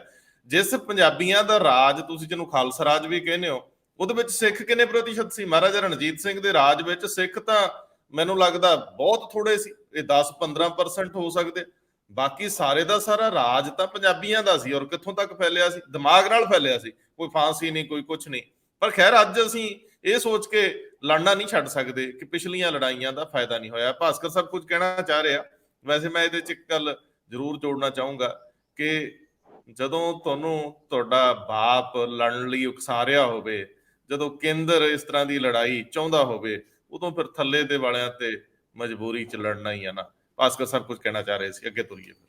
ਬਿਲਕੁਲ ਠੀਕ ਕਿਹਾ ਤੁਸੀਂ। ਮੈਂ ਵੀ ਇਸ ਮੁੱਦੇ ਤੇ ਕਹਿਣਾ ਚਾਹੁੰਦਾ ਸੀ, ਜਦ ਤੁਹਾਨੂੰ ਕੋਈ ਲੜਾਉਣਾ ਚਾਹੇ ਔਰ ਤੁਸੀਂ ਪ੍ਰਵੋਕ ਹੋ ਕੇ ਲੜਨਾ ਸ਼ੁਰੂ ਕਰ ਦਿਓ ਤੇ ਫਿਰ ਟਾਰਗੇਟ ਕਿਤੇ ਪੂਰੇ ਹੁੰਦੇ ਨੇ ਜਿਹੜਾ ਬੰਦਾ ਲੜਾਉਣਾ ਚਾਹੁੰਦਾ। ਹੁਣ ਇਸ ਮੁੱਦੇ ਦੇ ਉੱਤੇ ਆਲ ਪਾਰਟੀ ਮੀਟਿੰਗ ਦੀ ਗੱਲ ਕੱਲ ਤੁਸੀਂ ਵੀ ਕੀਤੀ ਸੀਗੀ। ਜੇ ਪੰਜਾਬ ਦੇ ਵਿੱਚ ਆਲ ਪਾਰਟੀ ਮੀਟਿੰਗ ਹੁੰਦੀ ਹੈ, ਉਹਦੇ ਵਿੱਚ ਤਕਰੀਬਨ ਸਾਰੀ ਪੋਲੀਟੀਕਲ ਪਾਰਟੀਆਂ ਦੀ, ਹਾਲਾਂਕਿ ਅਕਾਲੀ ਦਲ ਨੂੰ ਥੋੜੀ ਜਿਹੀ ਆਪਾਂ ਪਰਾਂ ਰੱਖ ਸਕਦੇ ਹਾਂ, ਸਾਰਿਆਂ ਦੇ ਸਟੇਟਸ ਹਰਿਆਣਾ ਦੇ ਵਿੱਚ ਵੀ ਹੈਗੇ ਨੇ। ਔਰ ਇੱਥੇ ਏਦਾਂ ਹੀ ਅਗਰ ਹਰਿਆਣੇ ਦੇ ਵਿੱਚ ਵੀ ਆਲ ਪਾਰਟੀ ਮੀਟਿੰਗ ਬੁਲਾਈ ਜਾਏ, ਮੈਨੂੰ ਇਹ ਲੱਗਦਾ ਕਿਉਂ ਨਾ ਆਪਾਂ ਜੁਆਇੰਟ ਮੀਟਿੰਗ ਆਲ ਪਾਰਟੀ ਬੁਲਾ ਲਈਏ, ਹਰਿਆਣਾ ਦੇ ਲੀਡਰਾਂ ਦੀ ਔਰ ਪੰਜਾਬ ਦੇ ਲੀਡਰਾਂ ਦੀ, ਔਰ ਉਸ ਮੀਟਿੰਗ ਵਿੱਚ ਇਹਨਾਂ ਨੂੰ ਕਮਰਿਆਂ ਦੇ ਵਿੱਚ, ਹਾਲ ਦੇ ਵਿੱਚ ਬੰਦ ਕਰ ਦਿਓ ਕਿ ਅੱਜ ਫੈਸਲਾ ਕਰਕੇ ਹੀ ਬਾਹਰ ਆਣਾ। ਔਰ ਉਹਦੇ ਵਿੱਚ ਜਦ ਨਿਕਲਣਗੇ ਤੇ ਜਾਖੜ ਸਾਹਿਬ, ਖੱਟੜ ਸਾਹਿਬ ਨੂੰ ਪਏ ਹੋਣਗੇ, ਔਰ ਆਮ ਆਦਮੀ ਪਾਰਟੀ ਦੇ ਜਿਹੜੇ ਸਾਡੇ ਮੁੱਖ ਮੰਤਰੀ ਹੈ ਉਹ ਕੇਜਰੀਵਾਲ ਉਹਨਾਂ ਨਾਲ ਲੜਦੇ ਹੋਏ ਨਜ਼ਰ ਆਣਗੇ। ਜਾਂ ਬੀਜੇਪੀ ਦੀ ਗੱਲ ਕਰੀਏ, ਅਕਾਲੀ ਦਲ ਫਿਰ ਵੀ ਮੈਂ ਪਹਿਲੇ ਹੀ ਕਿਹਾ ਕਿ ਥੋੜਾ ਜਿਹਾ ਇੱਕ ਰਾਹਤ ਮਹਿਸੂਸ ਕਰੇਗਾ, ਕਿਉਂਕਿ ਉਹਨਾਂ ਦਾ ਹਰਿਆਣਾ ਦੇ ਵਿੱਚ ਬਹੁਤਾ ਕੁਝ ਹੈ ਨਹੀਂ ਜਿਹਦੇ ਨਾਲ ਉਹ ਲੜ ਸਕਣ ਇਸ ਮੁੱਦੇ ਦੇ ਉੱਤੇ। ਔਰ ਬਾਕੀ ਜਿਹੜੀ ਪਾਰਟੀ ਹੈ, ਹੁਣ ਕਾਂਗਰਸ ਦੀ ਗੱਲ ਕਰੀਏ ਤੇ ਕਾਂਗਰਸ ਦੇ ਬਾਜਵਾ ਸਾਹਿਬ, ਹੁੱਡਾ ਸਾਹਿਬ ਨਾਲ ਗੁੱਥਮ ਗੁੱਥਾ ਹੋਣਗੇ ਔਰ ਉਸ ਮੁੱਦੇ ਦੇ ਉੱਤੇ ਕੋਈ ਸਿੱਟਾ ਨਾ ਕੱਢੇ ਤੇ ਇਹਨਾਂ ਨੂੰ ਕੱਢੋ ਹੀ ਨਾ ਬਾਹਰ। ਜਦ ਤੱਕ ਇਹ ਫੈਸਲਾ ਨਾ ਕਰੋ, ਉਸ ਮੁੱਦੇ ਨੂੰ ਫੈਸਲਾ ਕਰੇ ਬਗੈਰ ਤੁਸੀਂ ਕੁੰਡੀ ਨਹੀਂ ਖੋਲਣੀ, ਤੇ ਉਸ ਤੋਂ ਬਾਅਦ ਦੇਖੋ ਕਿ ਫੈਸਲਾ ਕੋਈ ਹੁੰਦਾ ਹੈ ਕਿ ਨਹੀਂ ਹੁੰਦਾ। ਦੇਖੋ, ਉਹਨਾਂ ਨੇ ਕੋਈ ਫੈਸਲਾ ਕਰਕੇ ਆ ਕੇ ਬਾਹਰ ਮਰਨਾ, ਉਹਨਾਂ ਤਾਂ ਪੋਲਿਟਿਕਸ ਜਿੰਦਾ ਰੱਖਣੀ ਹੈ। ਤੇ ਤੁਸੀਂ ਠੀਕ ਕਹਿ ਰਹੇ ਹੋ ਵੀ ਇੱਕ ਦੂਜੇ ਦੇ ਗਲ ਪੈਣਗੇ ਕਿ ਮਾਮਾ ਤੈਨੂੰ ਕਿਹਾ ਸੀ ਇਹ ਨਾ ਛੇੜ, ਤੈਨੂੰ ਵੀ ਨਹੀਂ ਫਾਇਦਾ ਮੈਨੂੰ ਵੀ ਨਹੀਂ ਫਾਇਦਾ, ਐਵੇਂ ਛੇੜ ਕੇ ਬਹਿ ਗਿਆ। ਤੇ ਸੁਖਬੀਰ ਬਾਦਲ ਸਾਈਡ ਤੇ ਉੱਚੀ ਠਾਕਾ ਮਾਰਨ ਗਿਆ, ਵੇਖੋ ਕੀ ਹੋ ਰਿਹਾ ਹੈ, ਕਿਉਂਕਿ ਉਹਨਾਂ ਦਾ ਕੋਈ, ਤੁਹਾਡੀ ਗੱਲ ਠੀਕ ਹੈ ਭਾਸਕਰ ਸਾਹਿਬ। ਆਪਾਂ ਹੁਣ ਕਾਲੀ ਚਾਹੁੰਦੇ, ਮੈਂ ਜਾਣਾ ਤਾਂ ਇੰਦਰਪ੍ਰੀਤ ਜੀ ਵੱਲ ਹੈ ਕਿ ਇਨਫਰਾਸਟ੍ਰਕਚਰ ਦੇ ਨਾਂ ਤੇ ਜੇ ਕੋਈ ਪੈਸੇ ਕੇਂਦਰ ਦੇ ਆਏ ਆ ਤੇ ਕਿਉਂ ਨਹੀਂ ਖਰਚੇ। ਕਈ ਸਟੇਟਾਂ ਦੇ ਵਿੱਚ ਪੰਜਾਬੀ ਸ਼ਾਮਲ ਹੈ ਜਿਨ੍ਹਾਂ ਤੇ ਦੋਸ਼ ਆ ਰਿਹਾ, ਹੈਲਥ ਲਈ, ਸੜਕਾਂ ਲਈ, ਬਾਕੀ ਚੀਜ਼ਾਂ ਲਈ। ਪਰ ਮੈਂ ਉਸ ਤੋਂ ਪਹਿਲਾਂ ਤੁਹਾਡੇ ਕੋਲ ਜਾਣਾ, ਮੈਨੂੰ ਇਹ ਦੱਸੋ ਕਿ ਪੰਜਾਬ ਦੇ ਵਿੱਚ ਕੱਲ 3 ਅਹਿਮ ਈਵੈਂਟ ਸੀ, ਪੋਲੀਟੀਕਲ ਬੰਦਿਆਂ ਦੇ ਨਾਲ ਜੁੜੇ ਹੋਏ ਸੁਣਵਾਈਆਂ ਸੀ। ਔਰ ਇੱਕ ਤਾਂ ਕਿੱਕੀ ਢਿੱਲੋਂ ਦੇ ਮਾਮਲੇ 'ਚ ਖਬਰ ਆ ਰਹੀ ਹੈ, ਬੜੀ ਕਾਲੀ ਇਹਦੇ 'ਚ ਚਾਰਜਸ਼ੀਟ ਦਾਇਰ ਕਰਨ 'ਚ, ਦਾਖਲ ਕਰਨ 'ਚ ਕੀਤੀ। ਆਮ ਤੌਰ ਤੇ ਵਿਜੀਲੈਂਸ ਬੜੀ ਦੇਰ ਤੱਕ ਟਾਲੀ ਜਾਂਦੀ ਹੈ, ਟਰਾਇਲ ਰੋਕੇ ਰਹਿੰਦੇ। ਦੂਜਾ ਮਾਮਲਾ ਹੈਗਾ ਓਪੀ ਸੋਨੀ ਦਾ, ਹਸਪੀਟਲ ਦਾਖਲ ਨੇ ਔਰ ਉਹਨਾਂ ਨੂੰ ਜੁਡੀਸ਼ੀਅਲ ਰਿਮਾਂਡ ਤੇ ਭੇਜਿਆ ਅਦਾਲਤ ਨੇ। ਮੇਰੇ ਖਿਆਲ ਉਹ ਕਾਫੀ ਜ਼ਿਆਦਾ ਬਿਮਾਰ ਲੱਗਦੇ ਆ, ਉਹਨਾਂ ਤੋਂ ਪੁੱਛਗਿੱਛ ਕੀਤੀ ਨਹੀਂ ਜਾ ਸਕਦੀ, ਜਾਂ ਬੀਪੀ ਵੱਧ ਜਾਂਦਾ ਜਾਂ ਘਟ ਜਾਂਦਾ ਐਸੀ ਸਥਿਤੀ। ਤੇ ਤੀਜਾ ਮਾਮਲਾ ਰਾਜਜੀਤ ਸਿੰਘ ਦਾ। ਇਹਨਾਂ ਤਿੰਨਾਂ ਨੂੰ ਇਕੱਠਿਆਂ ਦੱਸ ਜਾਣਕਾਰੀ ਦੇ ਦਿਓ, ਸਟੇਟਸ ਕੀ ਹੈ। ਜਿੱਥੇ ਤੱਕ ਗੱਲ ਰਾਜਜੀਤ ਉਹਨਾਂ ਦੀ ਹੈ, ਰਾਜਜੀਤ ਉਹਨਾਂ ਨੇ ਪਿਛਲੇ ਦਿਨਾਂ ਦੇ ਵਿੱਚ ਇੱਕ ਪਟੀਸ਼ਨ ਪਾਈ ਸੀ। ਉਹਨਾਂ ਨੇ ਕਿਹਾ ਸੀ SIT ਦੀ ਜਿਹੜੀ 3 ਰਿਪੋਰਟਾਂ ਨੇ ਉਹ ਉਹਨਾਂ ਦੇ ਖਿਲਾਫ ਇੱਕ ਤਰੀਕੇ ਨਾਲ ਕਨਸਪੀਰੇਸੀ ਕਹਿ ਲਓ, ਇੱਕ ਤਰਫਾ ਕਹਿ ਲਓ, ਉਹ ਹੈਗੀ ਨੇ, ਉਹਨਾਂ ਨੂੰ ਖਾਰਿਜ ਕੀਤਾ ਜਾਏ। ਉਹਨਾਂ ਨੇ ਸਾਰੀ ਇਨਵੈਸਟੀਗੇਸ਼ਨ ਨੂੰ CBI ਨੂੰ ਹੈਂਡਓਵਰ ਕਰਨ ਦੀ ਵੀ ਗੱਲ ਮੰਗੀ ਸੀਗੀ, ਔਰ ਉਸ ਤੋਂ ਇਲਾਵਾ ਆਪਣੇ ਖਿਲਾਫ ਚੱਲਦੀ ਹੋਈ ਕਾਨੂੰਨੀ ਪ੍ਰਕਿਰਿਆ ਨੂੰ ਕੁਐਸ਼ ਕਰਨ ਦੀ, ਯਾਨੀ FIR ਉਹਨਾਂ ਦੇ ਖਿਲਾਫ ਜਿਹੜੀ ਦਰਜ ਕੀਤੀ ਸੀ ਉਹਨੂੰ ਕੁਐਸ਼ ਕਰਨ ਦੀ ਵੀ ਪਟੀਸ਼ਨ ਪਾਈ ਸੀ। 11 ਜੁਲਾਈ ਨੂੰ ਇਹਦੇ ਉੱਤੇ ਪਟੀਸ਼ਨ ਜਿਹੜੀ ਸੁਣਵਾਈ ਹੋਣੀ ਸੀ। ਉਸ ਸੁਣਵਾਈ ਦੇ ਵਿੱਚ ਨਾ ਤੇ ਕੋਈ ਗੱਲ CBI ਦੀ ਹੋਈ, ਨਾ ਹੀ ਉਹਨਾਂ ਦੀ FIR ਉਹਨਾਂ ਦੇ ਅਗੇਂਸਟ ਹੋਈ ਹੈ, ਕੁਐਸ਼ ਉਹਨਾਂ ਦੀ ਹੋਈ। ਹਾਂ, ਇੱਕ ਰਿਲੀਫ ਮਿਲਿਆ ਕਿਉਂਕਿ 15 ਜੁਲਾਈ ਨੂੰ ਉਹਨਾਂ ਦੇ ਖਿਲਾਫ PO ਡਿਕਲੇਅਰ ਕਰਨ ਦੀ ਹੀਅਰਿੰਗ ਹੋਣੀ ਸੀਗੀ ਹਾਈ ਕੋਰਟ ਦੇ ਵਿੱਚ, ਔਰ ਉਸ ਹੀਅਰਿੰਗ ਦੇ ਵਿੱਚ ਉਹਨਾਂ ਨੂੰ ਇਹ ਰਿਲੀਫ ਮਿਲ ਗਿਆ ਵੀ ਨਾ, ਇੱਕ ਹਫ਼ਤੇ ਇਹਨਾਂ ਨੂੰ PO ਡਿਕਲੇਅਰ ਨਾ ਕਰਨਾ, ਹੋ ਸਕਦਾ ਹੈ ਇਹਨਾਂ ਨੂੰ ਜਿਹੜੀ ਐਂਟੀਸਿਪੇਟਰੀ ਬੇਲ ਜੋ ਲੈਣਾ ਚਾਹੁੰਦੇ ਨੇ ਉਹਦੇ ਵਿੱਚ ਕੋਈ ਦਿੱਕਤ ਨਾ ਆਏ। ਹੁਣ ਇਹਦਾ ਮਤਲਬ ਕੀ ਕੱਢੋਗੇ, ਇੱਕ ਹਫ਼ਤੇ ਤੱਕ ਉਹ PO ਡਿਕਲੇਅਰ ਨਹੀਂ ਹੋਣਗੇ। 15 ਜੁਲਾਈ ਦੀ ਜਗ੍ਹਾ ਇਹ ਗੱਲ ਹੁਣ 22 ਜੁਲਾਈ ਤੱਕ ਚਲੀ ਗਈ, ਯਾਨੀ 22 ਜੁਲਾਈ ਨੂੰ ਉਹ PO ਡਿਕਲੇਅਰ ਹੋ ਸਕਦੇ ਨੇ, ਇੱਕ ਹਫ਼ਤੇ ਵਾਸਤੇ ਉਹ PO ਡਿਕਲੇਅਰ ਨਹੀਂ ਹੋ ਸਕਦੇ। ਇੰਨੀ ਕੁ ਰਾਹਤ ਰਾਜਜੀਤ ਉਹਨਾਂ ਨੂੰ ਮਿਲੀ ਹੈ, ਪਰ ਰਾਜਜੀਤ ਨੂੰ ਹਜੇ ਤੱਕ ਪੰਜਾਬ ਪੁਲਿਸ ਫੜ ਨਹੀਂ ਪਾਈ। ਇਹਦੇ ਉੱਤੇ ਵੀ ਕਾਫੀ ਸਵਾਲੀਆ ਨਿਸ਼ਾਨ ਹੈ ਕਿ ਜਾਣਬੁੱਝ ਕੇ ਨਹੀਂ ਫੜਿਆ ਜਾ ਰਿਹਾ, ਕਿਉਂਕਿ ਕਾਫੀ ਨਾ ਉਜਾਗਰ ਹੋ ਸਕਦੇ ਨੇ ਰਾਜਜੀਤ ਦੇ ਫੜੇ ਜਾਣ ਤੋਂ ਬਾਅਦ। ਰਾਜਜੀਤ ਇਸ ਇੱਕ ਹਫ਼ਤੇ ਦੇ ਵਿੱਚ ਸਰੈਂਡਰ ਹੋ ਕੇ ਉਹ ਸਾਰੇ ਨਾਂ ਲੈਣ ਦੀ ਕੋਸ਼ਿਸ਼ ਕਰਨਗੇ। ਇਹ ਇੱਕ ਵੈਕਿਊਮ, ਇੱਕ ਵਿੰਡੋ ਕੱਲ ਦੇ ਕੋਰਟ ਆਰਡਰ ਦੇ ਰਾਹੀਂ ਰਾਜਜੀਤ ਵਾਸਤੇ ਖੜੀ ਹੈ ਕਿ ਹਫ਼ਤੇ ਦੇ ਵਿੱਚ ਕੀ ਮੂਵ ਹੋ ਸਕਦੀ ਹੈ ਰਾਜਜੀਤ ਦੀ, ਉਹ ਵੀ ਤਦ ਜਦ CBI ਨੂੰ ਇਨਵੈਸਟੀਗੇਸ਼ਨ ਹੈਂਡਓਵਰ ਦੀ ਗੱਲ ਕੱਲ ਹਾਈ ਕੋਰਟ ਦੇ ਵਿੱਚ ਬਿਲਕੁਲ ਵੀ ਨਹੀਂ ਹੋਈ। ਦੋ ਚੀਜ਼ਾਂ ਜਿਹੜੀਆਂ ਭਾਸਕਰ ਸਾਹਿਬ ਹੋਰ ਵਧਾ ਦਿਓ ਅੱਗੇ, ਇੱਕ ਤਾਂ ਸੋਨੀ ਸਾਹਿਬ ਦਾ ਮਾਮਲਾ ਤੇ ਦੂਜਾ ਕਿੱਕੀ ਢਿੱਲੋਂ ਦਾ। ਕੁਸ਼ਲਦੀਪ ਸਿੰਘ ਢਿੱਲੋਂ ਸਾਬਕਾ ਵਿਧਾਇਕ ਫਰੀਦਕੋਟ।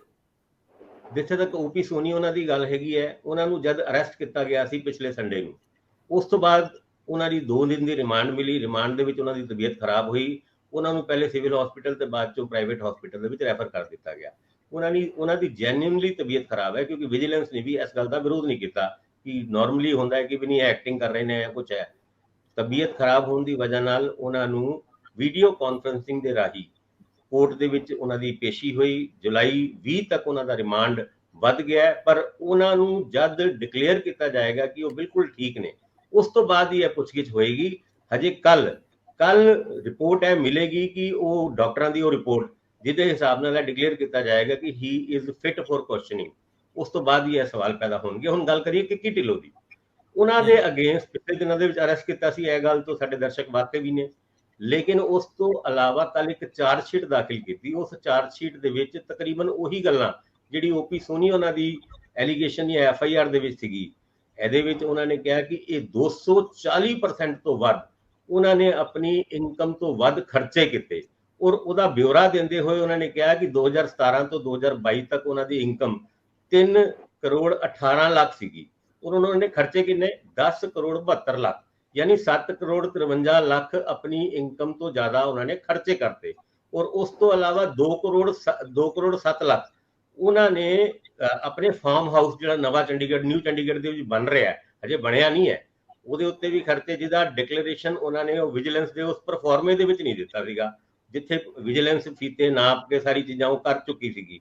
ਤੇ ਇਸ ਕਰਕੇ ਹੁਣ 42 ਏਕੜ ਲੈਂਡ ਦੀ ਵੀ ਜਗ੍ਹਾ ਕਰ ਰਹੀ ਹੈ, ਇੱਕ ਪਿੰਡ ਦੇ ਵਿੱਚ ਲਏ ਨੇ, 2 ਉਹਨਾਂ ਦੇ ਏਡਸ ਕੰਡਿਊਟਸ ਕਹਿ ਲਓ ਜਾਂ ਉਹਨਾਂ ਦੇ ਸਹਾਇਕ ਕਹਿ ਲਓ, ਉਹਨਾਂ ਦੇ ਖਿਲਾਫ ਹੀ ਇਹ ਕੇਸ ਦਰਜ ਹੋ ਚੁੱਕਿਆ ਹੈ। ਉਹਨੂੰ ਚਾਰਜਸ਼ੀਟ ਦਾਖਲ ਹੋਣ ਤੋਂ ਬਾਅਦ ਕਿੱਕੀ ਢਿੱਲੋਂ ਉਹਨਾਂ ਦੀ ਮੁਸੀਬਤਾਂ ਵੱਧ ਸਕਦੀ ਹੈ। ਇੰਦਰਪ੍ਰੀਤ ਜੀ, ਇਸੇ ਤਰ੍ਹਾਂ ਦਾ ਇੱਕ ਮਾਮਲਾ ਹੋਰ ਕੱਲ Punjab and Haryana high court 'ਚ ਸੁਣਵਾਈ ਲਈ ਲਿਸਟ ਹੁੰਦਾ ਹੈ, ਔਰ ਇਹ ਪਟੀਸ਼ਨ ਹੈ ਜਿਹੜੀ ਬਾਬਾ ਫਰੀਦ ਯੂਨੀਵਰਸਿਟੀ ਦੇ ਵੀਸੀ ਦੀ ਨਿਯੁਕਤੀ ਨੂੰ ਰੱਦ ਕਰਨ ਸੰਬੰਧੀ ਹੈ। ਇਹ ਵੀ ਦੱਸ ਦਿਓ ਵੀ ਕੀ ਮਾਜਰਾ ਹੈ, ਕਿੰਨੇ ਦਿਨ ਹੋ ਗਏ ਸੀ, ਵੀਸੀ ਤਾਂ ਨਿਯੁਕਤ ਹੋ ਗਏ, ਹੁਣ ਤਾਂ ਬੋਰਡ ਦੇ ਚੇਅਰਮੈਨ ਤੇ ਮੈਂਬਰ ਵੀ ਅਪਾਇੰਟ ਕਰਤੇ ਗਏ, ਨਾਮਜ਼ਦ ਕਰਤੇ ਗਏ, ਇਹ ਨਵਾਂ ਕਿੱਥੇ ਇੱਕ ਝੋਲ ਹੈ? ਰੰਧਾਵਾ ਸਾਹਿਬ, ਜਿਹੜੀ ਵੀਸੀ ਦੀ ਨਿਯੁਕਤੀ ਹੁੰਦੀ ਹੈ, ਉਹ ਜਿਹੜੀ ਨਾਰਮਸ ਮੁਤਾਬਕ ਉਹਦੇ ਲਈ ਜਿਹੜੀ ਸਰਚ ਕਮੇਟੀ ਬੈਠਦੀ ਹੈ, ਉਹ ਹੈਗੀ ਹੈ ਵੀ ਉਹਦੇ 'ਚ ਇੱਕ ਲਿਖਿਆ ਹੋਇਆ ਇੱਕ ਟਰਮ ਹੈ ਕਿ ਕੋਈ ਵੀ ਇਹੋ ਜਿਹਾ ਵਿਅਕਤੀ ਨਹੀਂ ਹੋਣਾ ਚਾਹੀਦਾ ਜਿਹਦਾ ਡਾਇਰੈਕਟ ਸੰਬੰਧ ਬਾਬਾ ਫਰੀਦ ਯੂਨੀਵਰਸਿਟੀ ਨਾਲ ਹੋਵੇ ਜਾਂ ਕਿਸੇ ਵੀ ਯੂਨੀਵਰਸਿਟੀ ਨਾਲ ਹੋਵੇ ਡੇ ਟੂ ਡੇ ਅਫੇਅਰਸ ਦਾ। ਇੱਥੇ ਦਿੱਕਤ ਇਹ ਸੀਗੀ ਕਿ ਜਿਹੜੀ ਸਰਚ ਕਮੇਟੀ ਬਣਾਈ ਉਹਦੇ 'ਚ ਚੀਫ ਸੈਕਟਰੀ ਵੀ ਸੀਗੇ, ਜਿਹੜੇ ਆਮ ਤੌਰ ਤੇ ਜਿਹੜਾ ਬੋਰਡ ਬਣਦਾ ਹੈ, ਜਿਹੜਾ ਹੁਣ ਜਿਹਦੀ ਹੁਣ ਤੁਸੀਂ ਗੱਲ ਕੀਤੀ ਹੈ, ਜਿਸ 'ਚ ਡਾਕਟਰ ਵਾਂਡਰ ਨੂੰ ਲਗਾਇਆ ਗਿਆ, ਉਹਦੇ 'ਚ ਚੀਫ ਸੈਕਟਰੀ ਮੈਂਬਰ ਨੇ। ਇਸੇ ਤਰ੍ਹਾਂ ਮੈਡੀਕਲ ਐਜੂਕੇਸ਼ਨ ਸੈਕਟਰੀ ਦੇ ਨੇ ਜਿਹੜੇ ਉਹ ਮੈਂਬਰ ਹੈ, ਡਾਇਰੈਕਟਰ ਵੀ ਮੈਂਬਰ ਹੈ। ਸੋ ਜਦੋਂ ਕਮੇਟੀ ਬਣਾਈ ਉਦੋਂ ਵੀ ਇਹ ਤਿੰਨਾਂ ਨੂੰ ਹੀ ਰੱਖਿਆ ਗਿਆ। ਤਾਂ ਜਿਹੜੇ ਐਡਵੋਕੇਟ ਐਚ.ਸੀ. ਅਰੋੜਾ ਨੇ, ਉਹਨਾਂ ਨੇ ਕਿਹਾ ਵੀ ਇਹ ਯੂਜੀਸੀ ਦੇ ਨੋਰਮ ਦਾ ਉਲੰਘਣ ਹੈ। ਤੁਸੀਂ ਜਦੋਂ ਸਰਚ ਵੀਸੀ ਨੂੰ ਚੁਣਨਾ ਹੈ ਤਾਂ ਕੋਈ ਇਹੋ ਜਿਹਾ ਵਿਅਕਤੀ ਨਹੀਂ ਹੋਣਾ ਚਾਹੀਦਾ ਜਿਹੜਾ ਉਸ ਯੂਨੀਵਰਸਿਟੀ ਨਾਲ ਡਾਇਰੈਕਟ ਇਨ ਟੱਚ ਹੋਵੇ। ਸੋ ਉਹਨਾਂ ਨੇ ਇਸ ਗੱਲ ਨੂੰ ਚੁਣੌਤੀ ਦਿੱਤੀ ਵੀ 6 ਚੋਂ 3 ਮੈਂਬਰ ਜਿਹੜੇ ਹੈਗੇ ਆ ਉਹ ਤਾਂ ਪਹਿਲਾਂ ਹੀ ਅਯੋਗ ਨੇ, ਤਾਂ ਤੁਸੀਂ ਉਹਨਾਂ ਨੂੰ ਰੱਖਿਆ ਕਿਵੇਂ? ਇਸ ਕਰਕੇ ਜਿਹੜੀ ਉਸ ਕਮੇਟੀ ਨੇ ਫਿਰ ਚੁਣਿਆ ਬੰਦਾ ਉਹ ਵੀ ਅਯੋਗ ਹੀ ਹੋਏਗਾ। ਇਸ ਕਰਕੇ ਅਸੀਂ ਇਹਦੇ ਤੇ ਰਿਟ ਪਟੀਸ਼ਨ ਦਾਖਲ ਕੀਤੀ ਹੈ ਹਾਈ ਕੋਰਟ ਦੇ ਵਿੱਚ। ਉਹਨਾਂ ਨੇ ਪਹਿਲਾਂ, ਤੁਹਾਨੂੰ ਯਾਦ ਹੋਊਗਾ, 3-4 ਦਿਨ ਪਹਿਲਾਂ ਹੀ ਇਹ ਵੈਸੇ ਸੰਕੇਤ ਦਿੱਤੇ ਸੀ, ਜਦੋਂ ਉਹਨਾਂ ਨੇ ਫੇਸਬੁੱਕ ਤੇ ਇਹ ਪਾਇਆ ਸੀਗਾ ਤੇ ਪੂਰੀ ਲੰਬੀ ਲਿਖੀ ਸੀ ਕਿ ਮੈਂ ਇਹਨੂੰ ਚੁਣੌਤੀ ਦਊਂਗਾ, ਤੇ ਉਹ ਕੱਲ ਉਹਨਾਂ ਨੇ ਫਿਰ ਹਾਈ ਕੋਰਟ 'ਚ ਚੁਣੌਤੀ ਦੇ ਦਿੱਤੀ। ਇਹ ਵੈਸੇ ਅੱਛੀ ਗੱਲ ਹੈ ਕਿ ਘੱਟੋ ਘੱਟ ਇਹਦੇ 'ਚ ਕੀ ਫੈਸਲਾ ਆਉਂਦਾ ਅਲੱਗ ਵਿਸ਼ਾ, ਘੱਟੋ ਘੱਟ ਅਗਲੇ ਸਮੇਂ 'ਚ ਨਾਰਮਸ ਨੂੰ ਅੱਗੋਂ ਔਖੇ ਨਹੀਂ ਕੀਤਾ ਜਾਏ। ਨਿਯੁਕਤੀ, ਕਿਉਂਕਿ ਨਿਯੁਕਤੀ ਬਹੁਤ ਅਹਿਮ, ਪੰਜਾਬ ਦੀਆਂ ਯੂਨੀਵਰਸਿਟੀਜ਼ ਦਾ ਆਪਣਾ ਇੱਕ ਸਟੇਟਸ ਹੋਣਾ ਚਾਹੀਦਾ ਹੈ, ਤੇ ਉਹ ਹੋ ਸਕਦਾ ਸਿਰਫ ਉਹਦੇ ਪ੍ਰਬੰਧਕ ਜਿਹੜੇ ਖਾਸ ਤੌਰ ਤੇ ਵਾਈਸ ਚਾਂਸਲਰ, ਸਾਨੂੰ ਬਿਹਤਰ ਤੋਂ ਬਿਹਤਰ ਵਿਅਕਤੀ ਲਾਉਣੇ ਚਾਹੀਦੇ ਆ। ਵੈਸੇ ਤਾਂ ਪੰਜਾਬ ਸਰਕਾਰ ਨੇ ਜਦੋਂ ਪ੍ਰਾਈਵੇਟ ਯੂਨੀਵਰਸਿਟੀਜ਼ ਨੂੰ ਵੈਲਕਮ ਕਿਹਾ, ਉਦੋਂ ਤੋਂ ਲੈ ਕੇ ਹੁਣ ਤੱਕ ਜਿਹੜੀਆਂ ਸਰਕਾਰੀ ਯੂਨੀਵਰਸਿਟੀਆਂ, ਪਬਲਿਕ ਸੈਕਟਰ ਦੀਆਂ ਯੂਨੀਵਰਸਿਟੀਜ਼ ਨੇ, ਉਹਨਾਂ ਦਾ ਰੁਤਬਾ ਵੈਸੇ ਹੀ ਅਸੀਂ ਘਟਾ ਲਿਆ।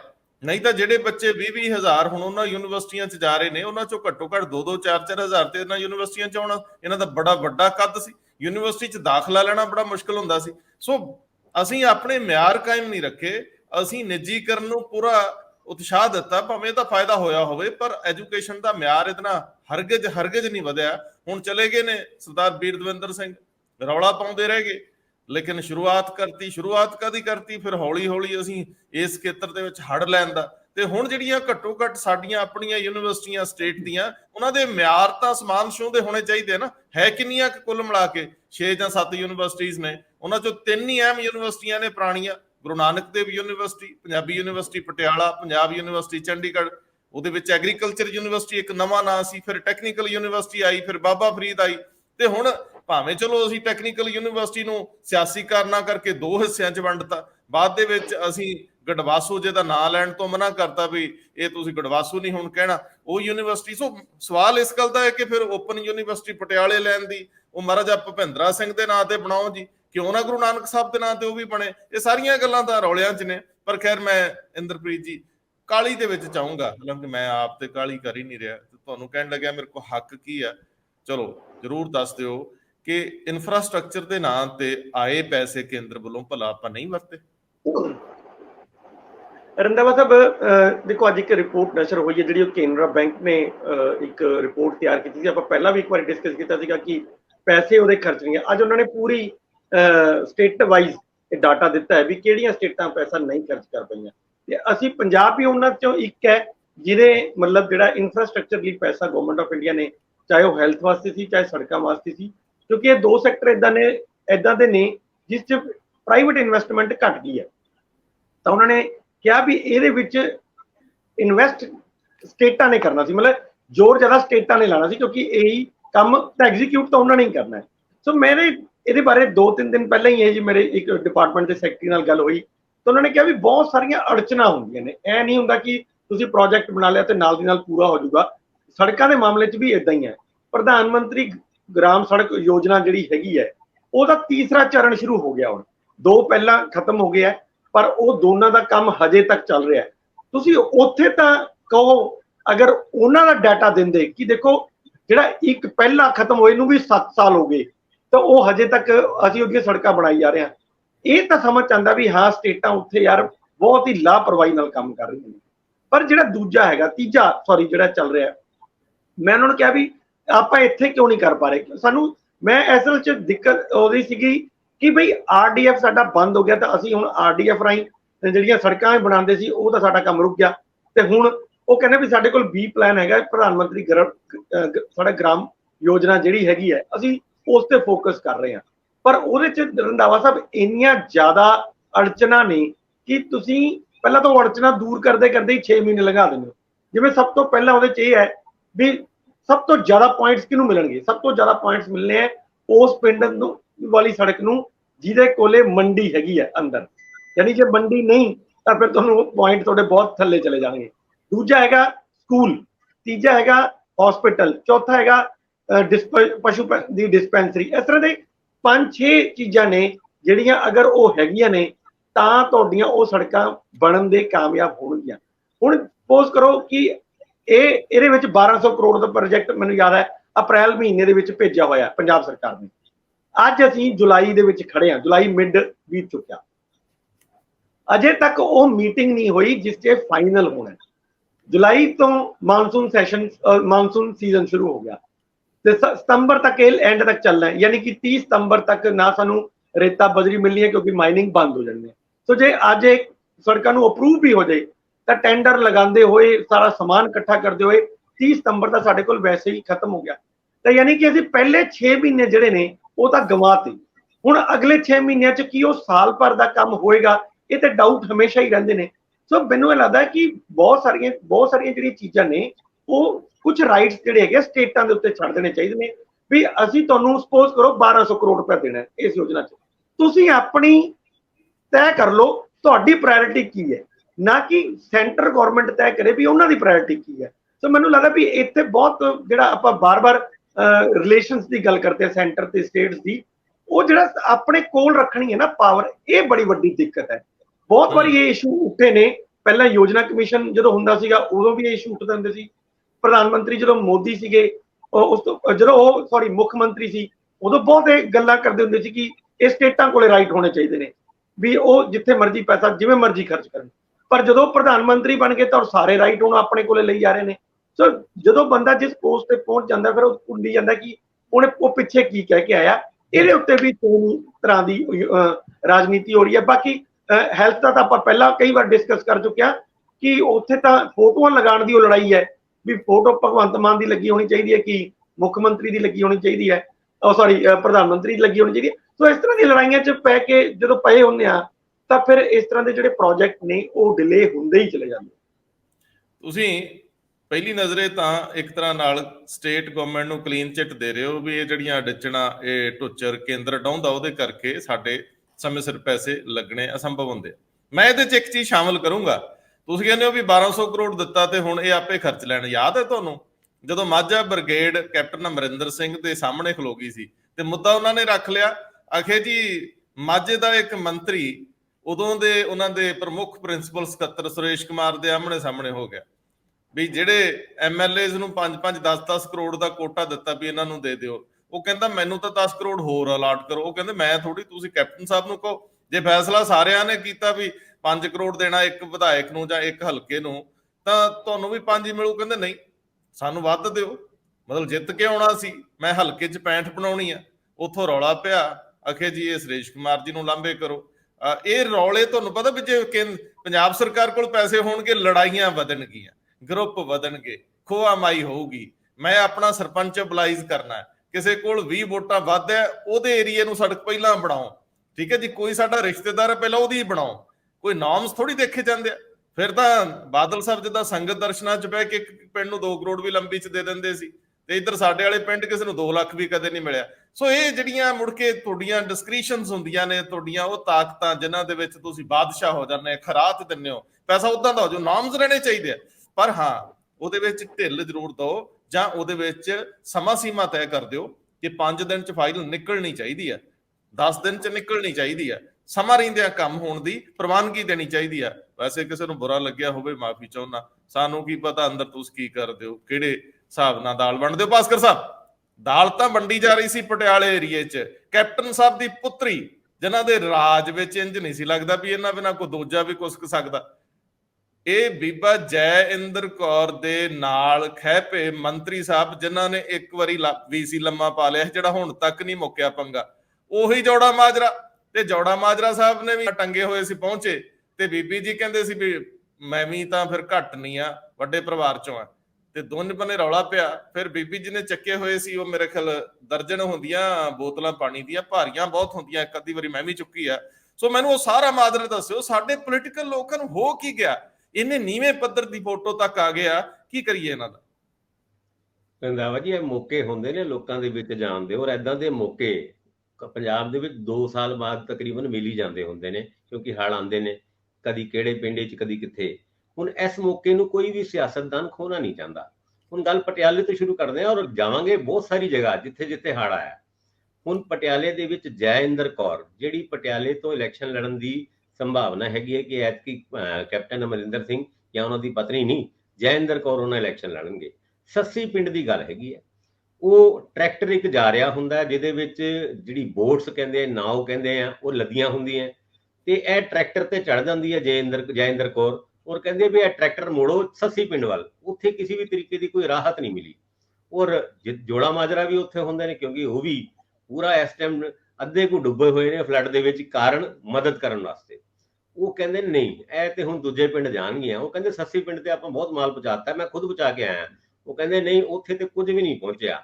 ਹੁਣ ਇਸ ਨਾਰਾਜ਼ਗੀ ਦੇ ਵਿੱਚ, ਹਾਲਾਂਕਿ ਜੋੜਾ ਮਾਜਰਾ ਹੋਣਾ ਬਹੁਤੀ ਬਹਿਸ ਨਹੀਂ ਕਰਦੇ, ਕਿਉਂਕਿ ਉਹਨਾਂ ਦੀ ਆਵਾਜ਼ ਦੇ ਵਿੱਚ ਬਹੁਤਾ ਕੋਈ ਦਮ ਨਹੀਂ ਹੈਗਾ, ਪਰ ਉਹ ਬਹਿਸ ਕਿਸੇ ਨਤੀਜੇ ਤੱਕ ਨਹੀਂ ਪਹੁੰਚੀ।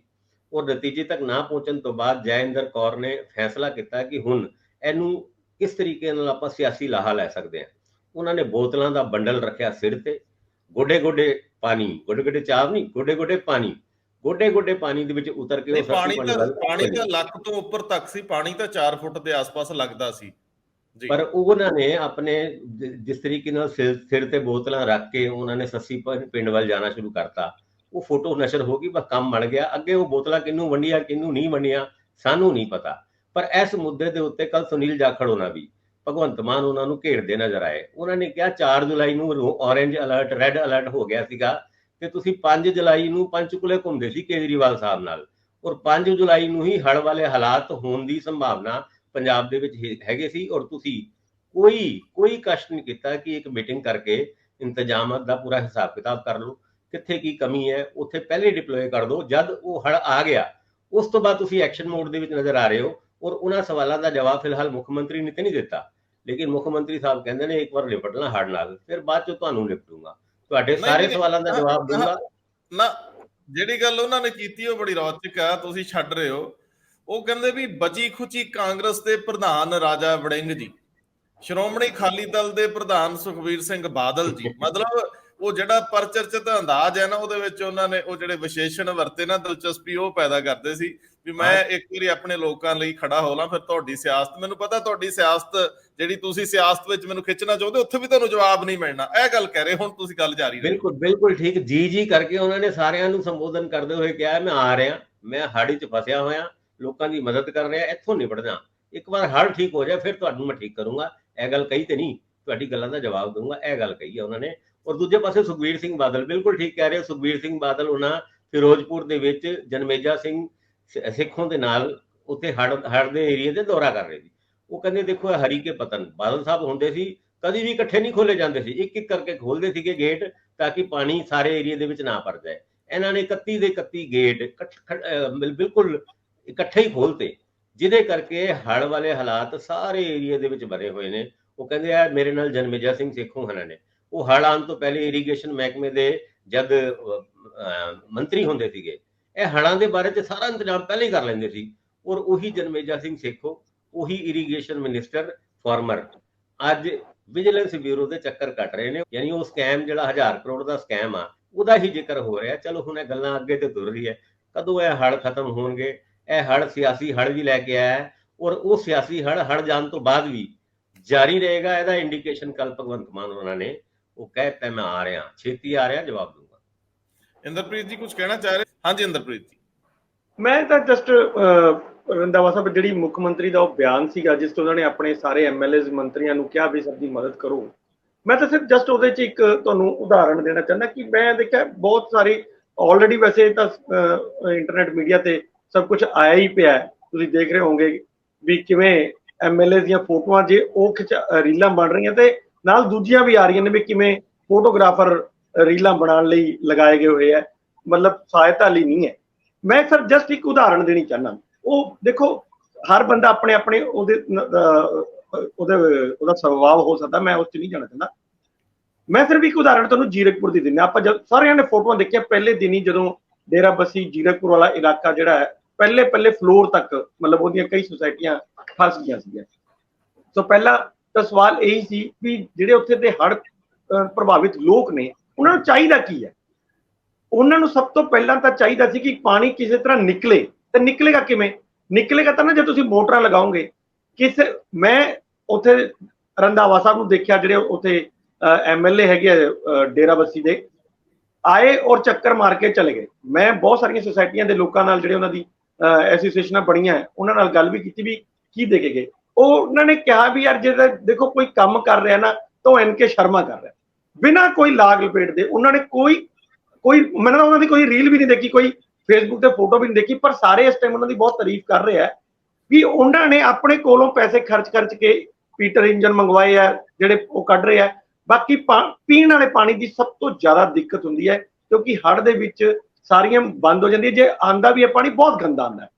ਇਹ ਤੁਸੀਂ ਦੇਖ ਲਓ, ਹੁਣ ਤੱਕ ਵੀ ਅਸੀਂ ਚਾਹੇ ਪੂਰੇ ਪਲੈਨਡ ਸਿਟੀ ਚੰਡੀਗੜ੍ਹ ਦੇ ਵਿੱਚ ਬੈਠੇ ਹਾਂ, ਪਰ ਤੁਸੀਂ ਹੁਣ ਟੂਟੀ ਚਲਾ ਲਓ, ਐਨ ਗੰਦਾ ਪਾਣੀ ਆ ਰਿਹਾ ਹੋਏਗਾ। ਤਾਂ ਸਵਾਲ ਇਹ ਹੈ ਵੀ ਜਿਹੜੇ ਲੋਕ ਕੰਮ ਕਰਦੇ ਆ ਨਾ ਉਹ ਫਿਰ ਫੋਟੋਆਂ ਨਹੀਂ ਖਿਚਾਉਂਦੇ, ਉਹ ਤਾਂ ਸਿੱਧਾ ਲੋਕਾਂ ਤੱਕ ਪਹੁੰਚਦੇ ਆ। ਸੋ ਇੱਥੇ ਹਜੇ ਦਿੱਕਤ ਇਹ ਹੋ ਰਹੀ ਹੈ ਸਾਰਿਆਂ ਦੀ, ਇਕੱਲੇ ਮੈਂ ਕਿਸੇ ਇੱਕ ਦੀ ਨਹੀਂ ਗੱਲ ਕਰ ਰਿਹਾ, ਸਭ ਦੀ ਗੱਲ ਕਰ ਰਿਹਾ। ਸਭ ਦੀ ਦਿੱਕਤ ਇਹ ਹੋ ਰਹੀ ਹੈ ਵੀ ਕਿਸ ਤਰ੍ਹਾਂ ਮੈਂ ਲੋਕਾਂ 'ਚ ਤਾਂ ਦਿਖਾ ਲਾਂ ਆਪਣੀ ਫੋਟੋ ਕਿ ਮੈਂ ਬਹੁਤ ਮਦਦ ਕਰ ਰਿਹਾ, ਪਰ ਮੈਨੂੰ ਨਹੀਂ ਲੱਗਦਾ ਕਿ ਉਹ ਪਿੰਡਾਂ ਦੇ ਲੋਕਾਂ ਦੀ ਸਮੱਸਿਆਵਾਂ ਨੂੰ ਸਮਝਿਆ ਜਾ ਰਿਹਾ ਵੀ ਆਖਿਰ ਚਾਹੀਦਾ ਕੀ ਆ ਉਹਨਾਂ ਨੂੰ। ਜਿਹੜੇ ਤਾਂ ਮਦਦ ਕਰਨਾ ਚਾਹੁੰਦੇ ਹੁੰਦੇ ਨੇ ਉਹ ਤਾਂ 200 ਮੀਟਰ ਫਿਰ ਤੈਰ ਕੇ ਵੀ ਮਤਲਬ ਬੰਦਿਆਂ ਨੂੰ ਕੱਢ ਲੈਂਦੇ ਨੇ, ਜਾਂ ਉਹ ਐਸਡੀਐਮ ਇਹ ਜਿਹੀਆਂ ਹੈਗੀਆਂ ਨੇ ਜਿਨ੍ਹਾਂ ਨੂੰ ਕੁਝ ਨਹੀਂ ਮਿਲਦਾ ਤੇ ਉਹ ਮੋਟਰ ਬੋਟਾਂ, ਪੁਰਾਣੀਆਂ ਮੋਟਰ ਬੋਟਾਂ ਤੇ ਹੀ ਮੋਟਰਾਂ ਲਗਾ ਕੇ 25 30 ਬੰਦੇ ਹੜ੍ਹ ਦੇ ਮਾਰ ਪ੍ਰਭਾਵਿਤ ਏਰੀਆ ਚੋਂ ਕੱਢ ਲਿਆਂਦੀਆਂ ਨੇ। ਸੋ ਜਿਨ੍ਹਾਂ ਨੇ ਕੰਮ ਕਰਨਾ ਹੁੰਦਾ ਉਹ ਫਿਰ ਫੋਟੋਆਂ ਨਹੀਂ ਖਿਚਾਉਂਦੇ, ਉਹ ਯਾਰ ਵੀਡੀਓਜ਼ ਨਹੀਂ ਬਣਵਾਉਂਦੇ, ਉਹ ਤਾਂ ਲੋਕਾਂ ਤੱਕ ਪਹੁੰਚ ਜਾਂਦੇ ਆ। ਵੀਡੀਓਜ਼ ਤਾਂ ਲੋਕ ਹੀ ਬਣਾਉਂਦੇ ਰਹਿੰਦੇ ਆ। ਤੇ ਇੱਥੇ ਹੁਣ ਪੋਲੀਟੀਸ਼ੀਅਨਾਂ ਦੀ ਦਿੱਕਤ ਕੀ ਹੋ ਰਹੀ ਹੈ ਕਿ ਇਹ ਸਾਰੇ ਦੇ ਸਾਰੇ ਫੋਟੋਆਂ ਖਿਚਾਉਣ 'ਚ ਮਸਰੂਫ ਜ਼ਿਆਦਾ ਨੇ, ਲੋਕਾਂ ਦੇ ਤੱਕ ਪਹੁੰਚ ਕਰਨ ਦੇ ਲਈ ਇੰਨੇ ਮਸਰੂਫ ਨਹੀਂ ਦਿਖਾਈ ਦੇ। ਦੇਖੋ ਇਹ ਕਈ ਵਾਰੀ ਨਾ ਪ੍ਰਬੰਧ ਵੀ ਇੰਜ ਦੇ ਹੁੰਦੇ ਆ। ਮੰਨ ਲਓ ਪਿੱਛੋਂ ਹਾਈ ਕਮਾਂਡ ਨੇ ਜਿਹੜੀ ਟੀਮ ਲਾਈ ਹੋਵੇ, ਉਹਦਾ ਹੁਕਮ ਵੀ ਐਮਐਲਏ ਸਾਹਿਬ ਤੁਸੀਂ ਜਿੱਥੇ ਜਾ ਰਹੇ ਹੋ ਸਾਨੂੰ ਫੋਟੋ ਭੇਜੋ, ਜਾ ਵੀ ਰਹੇ ਹੋ ਕਿ ਨਹੀਂ। ਮੰਨ ਲਓ ਜਦੋਂ ਡਿਕਟੇਟ ਕੀਤਾ ਜਾਂਦਾ ਨਾ ਕਿ ਸਾਨੂੰ ਬਈ ਪਤਾ ਲੱਗਣਾ ਚਾਹੀਦਾ ਵੀ ਤੁਸੀਂ ਇਸ ਵੇਲੇ ਕਿੱਥੇ ਹੋ, ਦਿਨ 'ਚ ਤੁਸੀਂ ਕਿੰਨਾ ਕੰਮ ਕੀਤਾ, ਉਹਦਾ ਸਾਨੂੰ ਰਿਕਾਰਡ ਮਿਲਣਾ ਚਾਹੀਦਾ, ਸਾਨੂੰ ਰਿਪੋਰਟ ਮਿਲਣੀ ਚਾਹੀਦੀ ਆ। ਤੇ ਰਿਪੋਰਟ ਤੇ ਫਿਰ ਫੋਟੋ ਲਾ ਕੇ ਭੇਜ, ਔਰ ਉਹ ਫੋਟੋ ਜਿਹੜੀ ਬਾਅਦ ਦੇ ਵਿੱਚ ਜਾਂ ਤਾਂ ਪਬਲਿਸ਼ ਕੀਤੀ ਜਾਂਦੀ ਆ ਸੋਸ਼ਲ ਮੀਡੀਆ ਤੇ, ਜਾਂ ਫਿਰ ਉਹ ਇੱਧਰ ਉੱਧਰ ਜਿਹਨੇ ਫੋਟੋ ਖਿਚਾਈ ਉਹ ਕਹਿੰਦਾ ਫਿਰ ਸਵੇਰੇ ਅਖਬਾਰ 'ਚ ਵੀ ਲੱਗ ਜਾਏ। ਅਖਬਾਰਾਂ ਦੇ ਵੀ 20 ਪੇਜ ਭਰਨੇ ਬੜੇ ਸੌਖੇ ਥੋੜੀ ਹੈਗੇ ਆ, ਹੁਣ ਸਭ ਨੇ ਆਪਣੇ ਖੇਤਰੀ ਅੰਕ ਵੀ ਸ਼ੁਰੂ ਕੀਤੇ ਹੋਇਆ। ਸੋ ਜਿਹੜੀ ਗੱਲ ਤੁਸੀਂ NK ਸ਼ਰਮਾ ਦੀ ਕੀਤੀ ਆ, ਜੇਕਰ ਉਹ ਸੱਚਮੁੱਚ ਇਸ ਤਰ੍ਹਾਂ ਦਾ ਕੰਮ ਕਰ ਰਿਹਾ ਤੇ ਉਹਨਾਂ ਨੂੰ ਸ਼ਾਬਾਸ਼ ਦੇਣੀ ਚਾਹੀਦੀ ਹੈ, ਉਹ ਹੱਕਦਾਰ ਨੇ। ਪਰ ਉਂਝ ਸ਼ਰਮਾ ਸਾਹਿਬ ਕਾਫੀ ਜਿਹੜੇ ਸਹਿੰਦੇ ਨੇ, ਸੌਖੇ ਨੇ, ਆਰਥਿਕ ਪੱਖੋਂ ਤਗੜੇ ਨੇ, ਸੋ ਉਹਨਾਂ ਲਈ ਪੈਸੇ ਚਾਰ ਖਰਚਣੇ ਔਖੇ ਨੇ। ਨਵੇਂ ਐਮਐਲਏਜ਼ ਲਈ ਕਿਸੇ ਵੇਲੇ ਜੇਬ ਚੋਂ ਪੈਸੇ ਖਰਚਣੇ ਔਖੇ ਹੋ ਜਾਂਦੇ ਆ। ਪ੍ਰਸ਼ਾਸਨ ਕਿੰਨੀ ਕਿੱਦਾਂ ਦੀ ਮਦਦ ਕਰ ਰਿਹਾ ਔਰ ਸਰਕਾਰਾਂ ਨੇ ਕਿੰਨੇ ਇਹਦੇ ਲਈ ਪੈਸੇ ਜਾਰੀ ਕੀਤੇ ਆ, ਉਹ ਤਾਂ ਅੰਕੜਾ ਕੋਈ ਹੈ ਨਹੀਂ ਕਿ ਕਿਸੇ ਹਲਕੇ ਵਾਈਜ਼ ਕਿਵੇਂ ਕੋਈ ਪੈਸੇ ਦਿੱਤੇ ਵੀ ਗਏ ਆ ਜਾਂ ਡੀਸੀਸ ਦਾ ਅਖਤਿਆਰ ਹੈ ਕੀ ਹੈ, ਇਹਦੇ ਉੱਤੇ ਅਜੇ ਆਖਰੀ ਹਰਫ ਹੋਣਾ। ਭਾਸਕਰ ਸਾਹਿਬ ਨੇ ਇੱਕ ਗੱਲ ਕੀਤੀ ਸੀਗੀ ਕਿ ਜੋੜਾ ਮਾਜਰਾ ਸਾਹਿਬ ਦੀ ਆਵਾਜ਼ ਦਮ ਨਹੀਂ। ਮੈਨੂੰ ਲੱਗਦਾ ਕਿ ਉਹਨਾਂ ਨੇ ਔਰਤ ਦੀ ਇੱਜ਼ਤ ਦੇ ਨਜ਼ਰੀਏ ਵੀ ਮੇਰੇ ਖਿਆਲ ਕੋਈ ਫਾਲਤੂ ਗੱਲ ਨਹੀਂ ਕੀਤੀ। ਇੱਕ ਮੰਤਰੀ ਦੇ ਮੂੰਹੋਂ ਲਫ਼ਜ਼ ਵੀ ਬੜੇ ਗਿਣਵੇਂ ਮਿਣਵੇਂ ਜਾਣੇ ਚਾਹੀਦੇ ਆ ਕਿਉਂਕਿ ਉਹ ਲੋਕਾਂ ਦਾ ਤਰਜਮਾਨ ਹੁੰਦਾ, ਸੋ ਉਹਦੇ ਵਿੱਚ ਉਹਨਾਂ ਨੂੰ ਵੀ ਇਹ ਮੈਨੂੰ ਲੱਗਦਾ ਕਿ ਹਾਂ ਨਹੀਂ, ਉਹ ਪਹਿਲਾਂ ਇੱਕ ਵਾਰੀ ਉੱਚੀ ਆਵਾਜ਼ ਕਰਕੇ ਮੰਤਰੀ ਆਪਣਾ ਪਦ ਗਵਾ ਚੁੱਕਿਆ ਜਿਹੜਾ ਹੈਲਥ ਮਿਨਿਸਟਰ ਦਾ। ਗੱਲ ਤੁਹਾਡੀ ਠੀਕ ਹੈ। ਭਾਸਕਰ ਸਾਹਿਬ ਸਿਰ 2 ਲਾਈਨਾਂ, ਹੁਣ ਸਮਾਂ ਬਹੁਤ ਹੋ ਗਿਆ। ਗੱਲ ਐਨਕੇ ਸ਼ਰਮਾ ਉਹਨਾਂ ਦੀ ਕੀਤੀ ਹੈ। ਐਨਕੇ ਸ਼ਰਮਾ ਉਹਨਾਂ ਦੀ ਇੱਕ ਮਜਬੂਰੀ ਵੀ ਹੈ ਉੱਥੇ ਕੰਮ ਕਰਨ ਦੀ। ਉਹ ਮਜਬੂਰੀ ਐਵੇਂ ਕਿ ਜ਼ੀਰਕਪੁਰ ਡੇਰਾ ਬਰਸੀ ਦੇ ਵਿੱਚ ਸਾਵਿਤਰੀ ਅਪਾਰਟਮੈਂਟ ਉਹ ਡੁੱਬਿਆ ਪਿਆ ਸੀ ਪਿੱਛੇ, ਔਰ ਉਹ ਡੁੱਬਿਆ ਪਿਆ ਸੀ। ਜਦ ਪਾਣੀ ਹੈ ਉੱਥੋਂ ਹੜ੍ਹ ਨਿਕਲੂਗਾ ਤੇ ਉਹਨਾਂ ਪਰਮਿਸ਼ਨਾਂ ਦੀ ਗੱਲ ਵੀ ਚੱਲੇਗੀ ਵੀ ਇਸ ਸੁਸਾਇਟੀ ਨੂੰ ਪਰਮਿਸ਼ਨਾਂ ਕਿੱਦਾਂ ਮਿਲੀਆਂ। ਕਾਰਨ ਕਿ ਸੀਵਰੇਜ ਦਾ ਇੰਤਜ਼ਾਮ ਪੂਰਾ ਸੀਗਾ, ਇਸ ਕਰਕੇ ਉਸ ਹੜ੍ਹ ਤੋਂ ਜਲਦੀ ਨਿਪਟਣਾ ਚਾਹੁੰਦੇ ਨੇ। ਇਹ ਵੀ ਇੱਕ ਵਜ੍ਹਾ ਹੈ ਕਿ ਉਹ ਉਸ ਮਾਮਲੇ ਨੂੰ ਛੇਤੀ ਤੋਂ ਛੇਤੀ ਹੜ੍ਹ ਨੂੰ ਥੱਲੇ ਲਿਆਉਣ ਦੀ ਕੋਸ਼ਿਸ਼ ਕਰ ਰਹੇ ਨੇ ਤਾਂ ਕਿ ਉਹਨਾਂ ਸਵਾਲਾਂ ਤੋਂ ਬਚਿਆ ਜਾ ਸਕੇ ਜਿਹੜੇ ਸਵਾਲ ਕੱਲ ਨੂੰ ਉਹਨਾਂ ਨੂੰ ਪੁੱਛੇ ਜਾ ਸਕਦੇ। ਹਾਂ, ਕੁਦਰਤੀ ਤੌਰ ਤੇ ਜ਼ਿੰਮੇਵਾਰ ਲੋਕ ਹਾਲਾਂਕਿ ਕਿਧਰੇ ਦਸਤਖਤ ਨਹੀਂ ਕਰਦੇ ਹੁੰਦੇ ਤੇ ਪਰ ਸਵਾਲਾਂ ਦੇ ਘੇਰੇ 'ਚ ਤਾਂ ਕਿਸੇ ਨੂੰ ਵੀ ਲਿਆਂਦਾ ਜਾ ਸਕਦਾ। ਸਿਸਟਮ ਦੇ ਵਿੱਚ ਇਹ ਪ੍ਰਾਵਧਾਨ ਤਾਂ ਰਹਿੰਦੇ ਹੀ ਆ। ਬਹੁਤ ਮਿਹਰਬਾਨੀ, ਬਹੁਤ ਧੰਨਵਾਦ। ਧੰਨਵਾਦ।